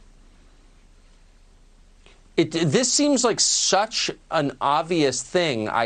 Maybe it's the wrong time to start pointing fingers, but why have we waited until now to address this? You know, I think this is one of those things that over the last couple of decades, as with so much else, we've watched so many jobs go to China. We've watched so many industries go to China. We've had all of our elites telling us, oh, there's no problem with this. It's all secure. It's all fine. Well, it's not secure. And the coronavirus is exposing that. Just as with our manufacturing base, so too with our medical supply chains. They're exposed when they're in China. That's why long-term, Tucker, we need to bring them home. And I hope legislation like this will be a first step. Well, that's right. I mean, maybe it's time for a systematic top-to-bottom review of just how dependent we are on China and how vulnerable that makes us. I mean, I'm certain that antibiotics and face masks are not the only products we need that they have control over. No, that's right. I mean, you think about in our tech sector, for instance, our technology, so much of our technology is made in China. Apple, you know, makes practically every piece of the iPhone is made in China. So much of our data moves through China. But now in this present crisis, when it comes to medical devices, medical supplies, pharmaceuticals, all of those major supply chains in China. And again, we've been told for years, no problem, that's not going to be an issue. Well, now we know it's a big issue, and it's time to take affirmative steps to secure those supply chains and ultimately bring them back here. Boy, I think all 100 senators ought to be doing this, but we're grateful that you are. Thank you very much. Good to see you tonight. Senator Josh Hawley. Thank you. So you see what he said, secure U.S. medical product supply chain, right? Secure, again, security, national security. It's obvious. Why do they act like healthcare isn't a matter of national security? I don't understand. I guess so they can act like the only thing that's really a matter of national security is terrorists.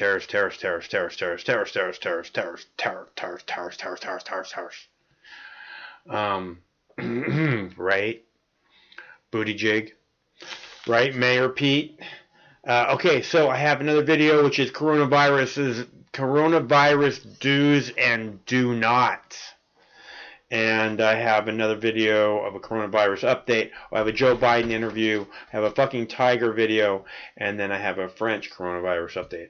So I'm going to go ahead, since no one's calling, the phone lines are open. If anybody wants to call, it's 805-669-6397.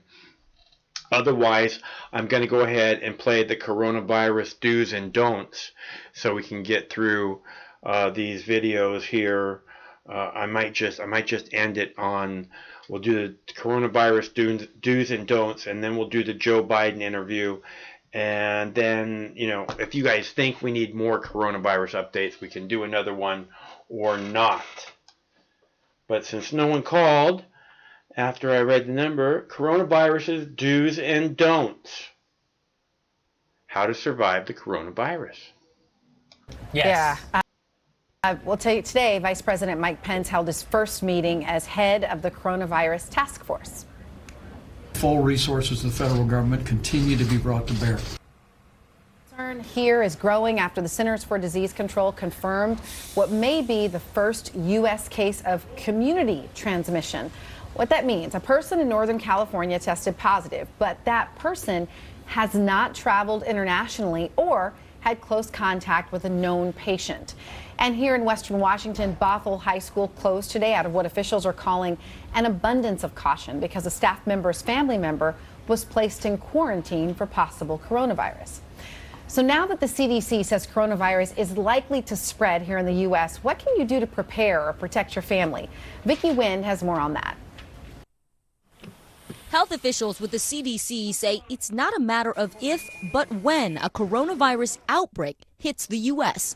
Don't panic. There are simple things you can do right now to help prepare. The Department of Homeland Security says stock up on medicines for yourself and your children, like pain relievers, cough and cold medicines, even medicines for upset stomach, and don't forget those fluids that contain electrolytes. Government officials also say make sure you have a supply of any regular prescription medicines you might need. And don't forget, it's important to store a 2-week supply of food and water. That means canned and non-perishable food and enough bottled water for everyone in your family. Some experts suggest stocking up on soap, detergent, and baby supplies to last at least a month. That way you have what you need if there's any disruption to the supply chain. And if you're often out in big crowds or you ride public transit, consider carrying wipes or using a disinfectant spray with alcohol. and use it often. And what about masks? We found some online vendors jacking up the prices, preying on people's fears. This seller peddling a box of 10 masks for $299, and this person hawking a 10-pack for nearly $700. But do you really need to stock up? I'm here with Dr. Natalie Azar. Dr. Natalie, what's the bottom line on masks? Are they helpful? So, Vicki, the bottom line right now is that there is no recommendation for anybody in this country to wear a mask to protect them against coronavirus unless you are exhibiting symptoms yourself, are sick, or are taking care of somebody who is sick. Dr. Azar says the N95, a specialized mask, does protect against the coronavirus, but the CDC recommends preserving those masks for frontline healthcare workers. Should you worry if you can't get one of these N95 masks? Unless there's a widespread community outbreak, this is not something that Americans necessarily need to have. And another thing, health experts say some people have overreacted, avoiding Chinese restaurants and businesses out of fear that is baseless.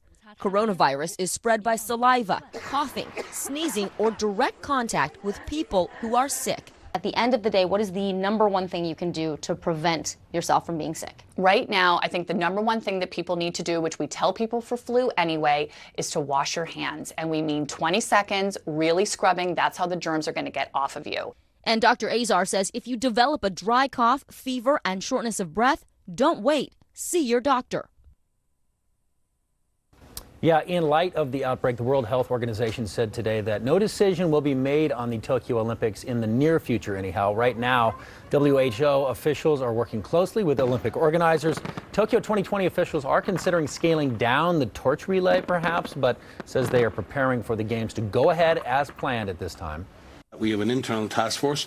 We have a lot of experience in supporting mass gatherings before, in the midst of Olympics, like during the Zika outbreak, during the previous SARS outbreak and the Special Olympics, and many others. And if you cast your mind back to those events, many of those events went ahead with appropriate risk management. Yeah, we are less than 5 months out until the beginning of the games. Yeah, so. I'm so hoping they can happen because I feel like the Olympics, no matter what is going on in the world, well, it's global. It's our time to bring us to. It brings us together around sports really and tragic. pride and all that stuff. So. And I feel for the city. Think about how far in advance you have to bid just to get the Olympics, and then you win it. You're so excited, and then you prep for it. The building is always extraordinary, right? I mean, they always talk about these host cities afterwards struggle because they've got these coliseums they have built for the game. So all of that's already done. Yeah, and Japan's so amazing. Tokyo. Yeah. Those people are crazy, but I sure am glad they have their show. Okay, so the deal is with the mask is I don't think the masks are a good idea. The mask is not designed to keep you from getting germs. The mask is designed to keep you from spreading your germs to other people. And I was watching a video earlier today when they were talking about how the mask could actually be more detrimental because if the mask is uncomfortable or it doesn't seem to be fitting right, that you're much more likely to be touching your face, and that's probably the most dangerous thing you can do. Not that touching. I mean, look, again, I'm not hyping the fear. I'm just telling you, the people that are working around these infected people, they're not wearing surgical masks. They're wearing complete suits because the surgical mask isn't going to keep you from getting infected. So don't think that somehow that you need to get surgical mask or you're not safe. And I like the part about do not avoid Chinese restaurant. I like orange chicken, bing bong. Actually, I never ordered orange chicken at the restaurant that I go to. I order honey garlic pork chops. Oh, those are so good.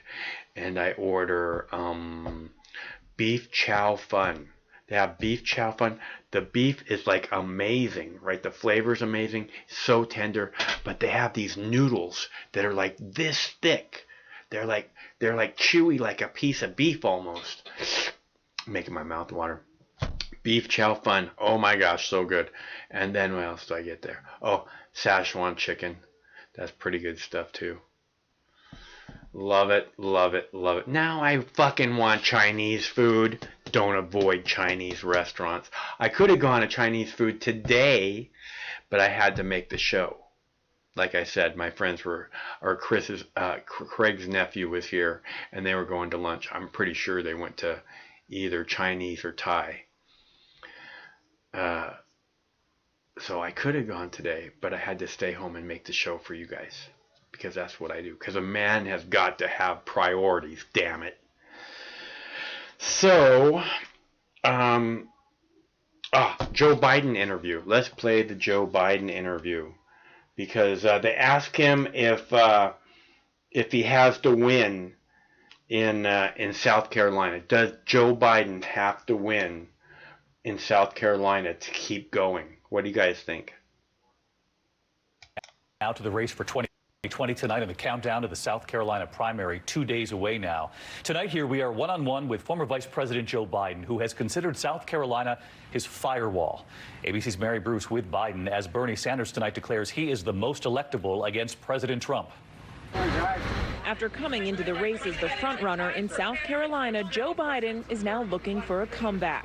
We spoke to him today on his campaign bus. You've said if you win here that you will be unstoppable, but your rivals disagree. They say even if you do well here on Saturday, that it won't make a difference, that it won't be enough to propel you to win big on Super Tuesday and beyond.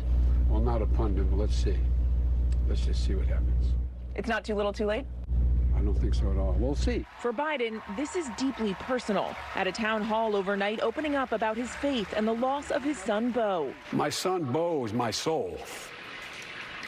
And what I found was I had to find purpose. He asked me when he was dying, promise me, Dad. Promise me, Dad.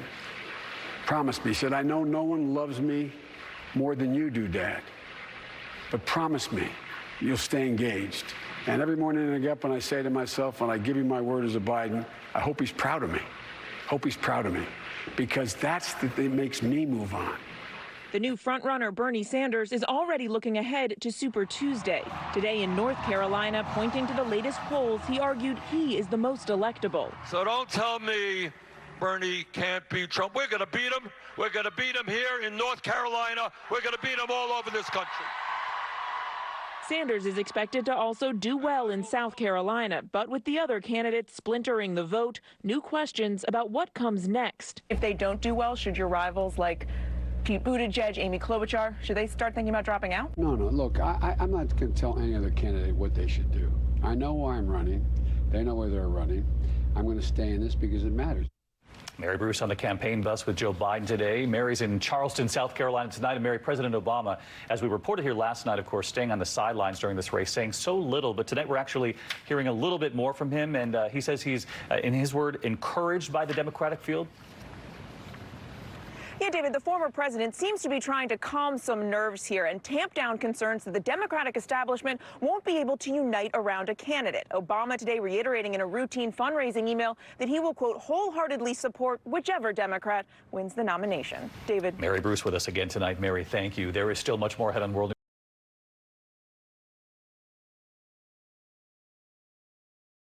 News. So, you know, I'm so looking forward to on Saturday when because they said again and again, just like in Iowa, Bernie Sanders can't win, just like in New Hampshire, Bernie Sanders, just like in Nevada, oh, the restaurant union will never let Bernie Sanders win in Nevada, right? Now it's like, oh, Joe Biden's way out in front in South Carolina. You think these people would get tired of being so incredibly wrong, right? Because you lose credibility, you know, so you think you'd want to keep just the tiniest shred of credibility. So when Bernie Sanders wins South Carolina, that's going to be it. I mean, that's, again, all the polls mean absolutely nothing. The media, all their fucking talking heads mean absolutely nothing. You know, I saw talking heads today, and they were talking about this thing with Joe Biden, where he's talking at like a town hall, and he's saying, talking about his dead son. and how on his dead son's deathbed he asked him, just promise me, Dad, that you'll stay in the game, right? That you'll stay in the game. And the talking heads were just like, oh, it's just so heartfelt, and everyone can relate to that. And I was just like, oh my God. He's using his dead son to try and get sympathy from people to, oh, help me fulfill my dead son's wish and vote for me so I can just stay in the game one more day. Fuck you. What's up, caller? Michael, this is Steve McClanahan. I'm calling to you right now because I'm between a bunch of bullshit right now, and super bullshit, Tron. And me have been here fucking hanging out, fucking building a spaceship. And he told me to take a break.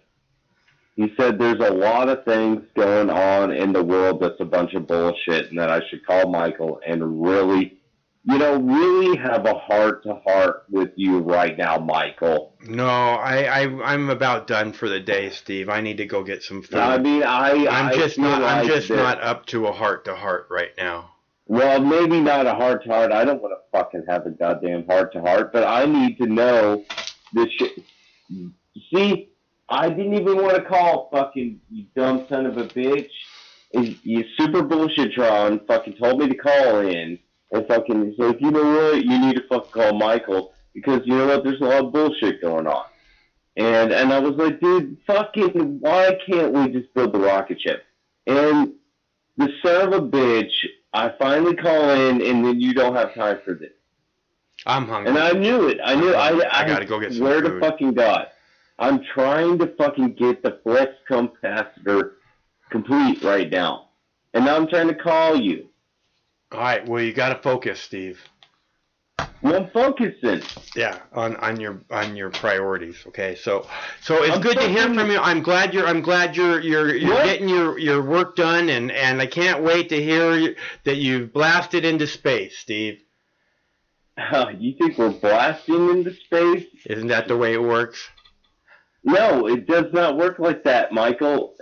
You can't do it when you're broke. You have to float there. Oh. You have to fucking... Jesus Christ, Well, Michael. I can't wait until you're floating into space, Steve. Well, Michael, we're doing it, and we're doing it live. I look forward to that. Well, you know what, Michael? I'm glad the fucking show's over. Because I tell you what, all these people out there, they don't give a shit. They don't give a shit about anybody fucking floating a goddamn Mox News fucking goddamn van into the fucking center of the goddamn... Of course they care, Steve. They just can't. They just can't wait for you. They just can't wait for you to make it happen. They just want you to focus on that, so it can be happening as soon as possible. Weather balloon. We want you to make it happen as soon as possible, Steve. Fucking edge of the atmosphere, so that I can fucking fire this son of a bitch up, and we're headed to the fucking moon. You don't think I got a fucking spacesuit full of oxygen, all this shit? I have got everything locked down like none other. These people think that this shit is crazy. No, real scientists and real thinkers live out there on the fucking earth. We're doing it, and we're doing it live. We're glad to hear that you got it locked down, Steve. I'm going to do is I'm going to provide the information that, in fact, it's breaking news to all you fucking internet fuckers that the world is, in fact, round. Okay. And there's the universe. Okay. Well, we will look forward to reporting from the universe, Steve. Dude, we're doing it from the universe. Okay, we look whether forward to you like that. it or not, at the end of the day. If I have to go to work. Okay. And do my real job, which is a fucking journalist, Michael. I know. All I have is a fucking broadcasting degree, and all these people... Okay, Steve. Okay. Okay. Okay, Steve, I gotta go. What the fuck does okay mean? Okay, you got a broadcasting degree. I got it. Okay, I gotta go. I have to go. Okay. I am hanging up. I have to go. I'm hanging up right now. All right. Well, it's good to hear from you. Thanks for calling. Bye.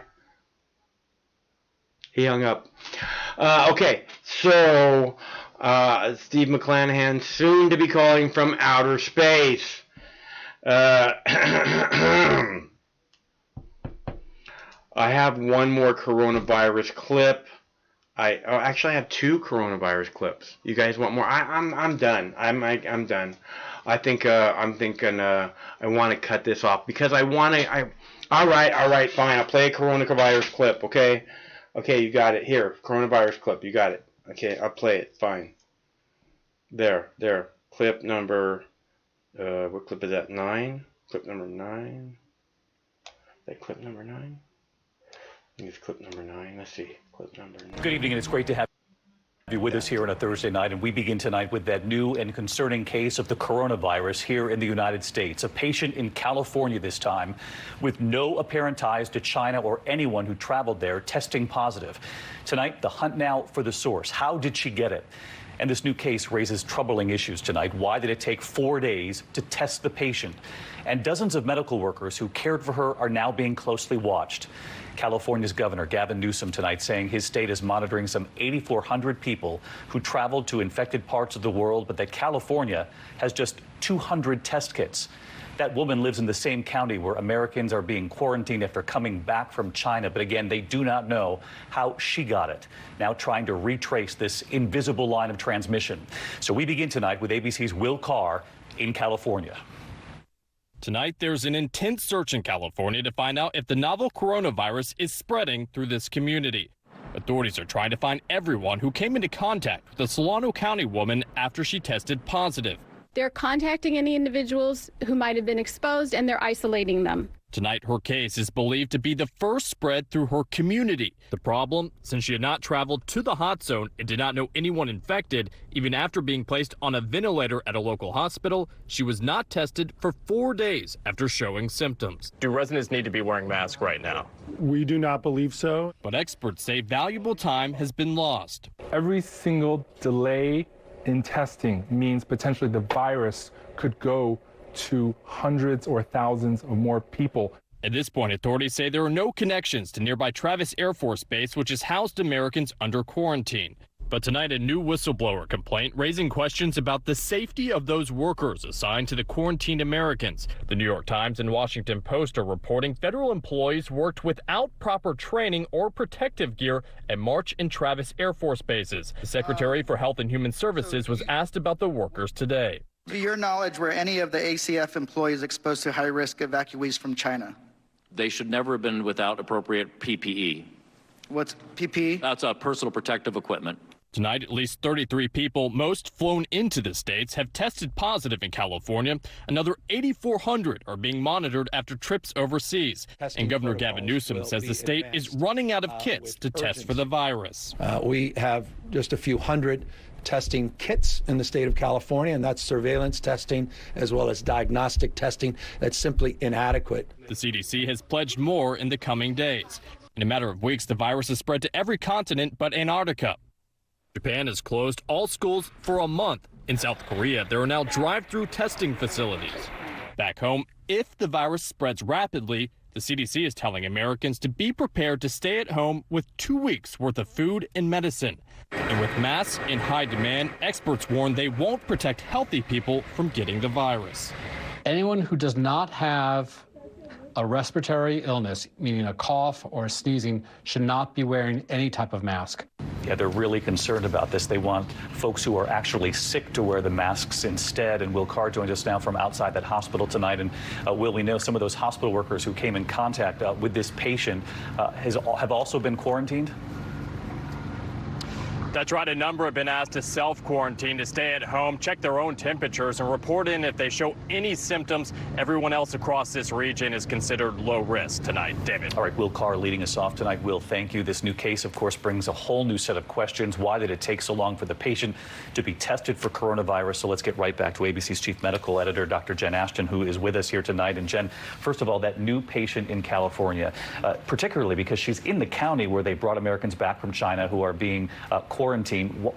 Was it alarming to you that it took 4 days? Well, that's alarming, but this case is significant because it represents the first case of human-to-human transmission in the community. If we were to see a lot of that, David, it would meet criteria for a pandemic. In terms of the time, that is problematic, and I think doctors were just trying to follow the previous recommended guidelines on who should be tested. The key difference about this case, no direct ties to China. She didn't know anyone that had been to China, and that's why they're so alarmed about community spreading of this. In the meantime, the testing of coronavirus. We heard Governor Newsom say they have 200 test kits, wondering if people have flu symptoms, why they're not just testing for coronavirus as a precaution at this point. Well, we're seeing some change just recently, David. The CDC revised their testing guidelines to now include anyone with flu-like symptoms and a history of recent travel now to these 5 countries: China, South Korea, Italy, Japan, and Iran. But even tonight as we come on the air, David, tests from Massachusetts and New York still have to be sent down to Atlanta, so they're going to have to ramp this up and quickly. Those tests still being sent to Atlanta to be tested, not a rapid response. Exactly. All right, Jen, thank you. We continue to follow the economic fallout as well tonight. The Dow falling nearly 1,200 points, the largest single-day point drop ever. The Dow losing 1,190 points, down another 4.42%, and the 6th day of losses. It's been the worst week since the financial crisis in 2008. Let's get right to ABC's chief business correspondent, Rebecca Jarvis, at the New York Stock Exchange. All right, enough of them. Enough doom and gloom. I have this big fat gobber here. I got the bong heated up. Gonna vape this puppy, melt it down. A nice hot piece of quartz crystal. Apply my essential oils to my lungs, which I need to do on an hourly basis. All right, so we're doing this every Monday through Friday at 7 p.m. Pacific time, and this week on Saturday is the South Carolina primary, so we will be doing a live show at 5 p.m.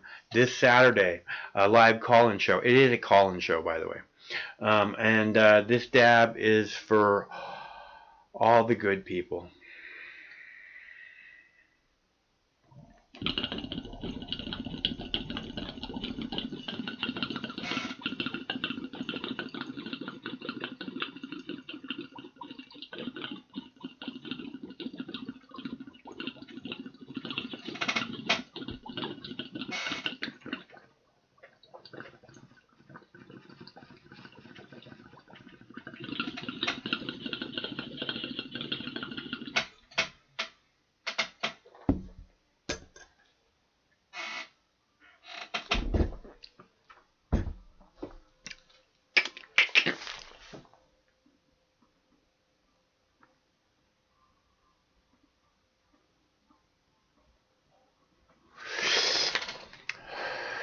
Okay, so I guess I can play this last clip for you guys.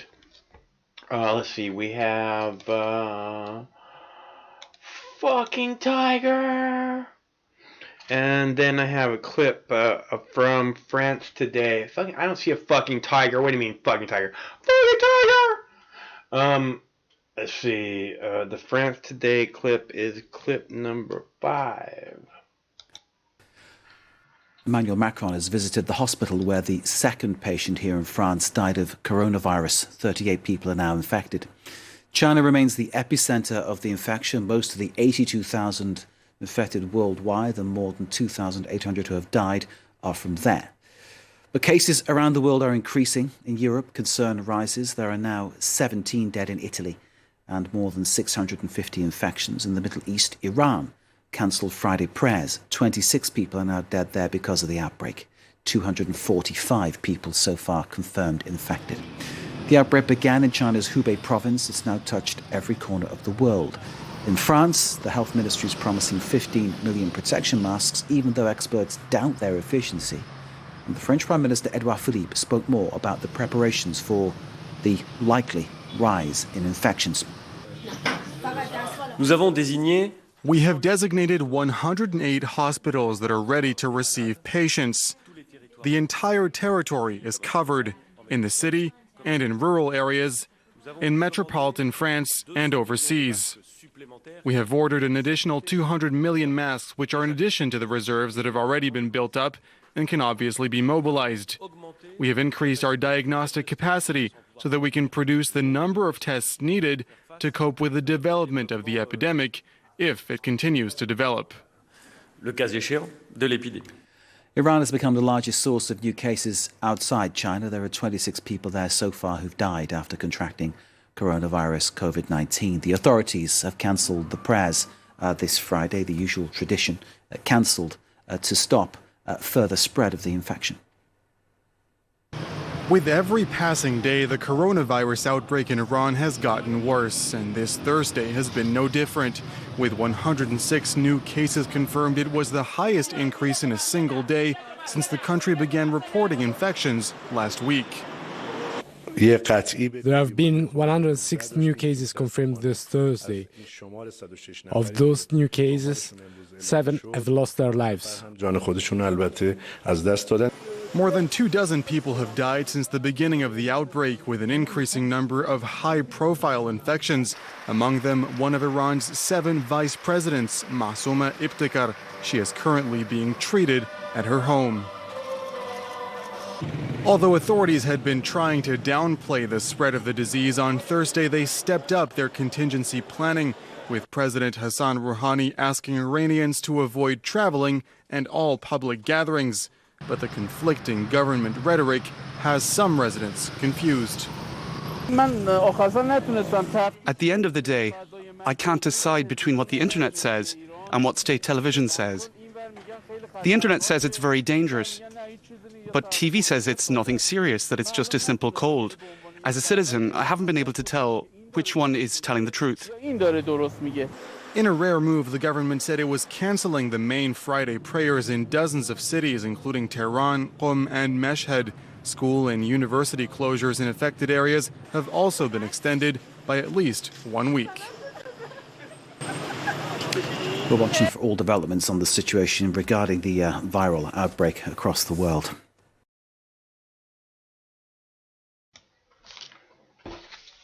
Okay, so that is the first time that we have done 14 clips. We got 14 clips. We played them all. I've got 14 clips lined up in the past. Well, last night was the first time we had 14 clips, but we didn't get to all of them. Tonight we got to all of them, so that's a first. And we had some great phone calls, and I really appreciate everybody tuning in. Again, Monday through Friday, 7 p.m. Pacific time. We're going to do a live show this Saturday because it's going to be a South Carolina primary.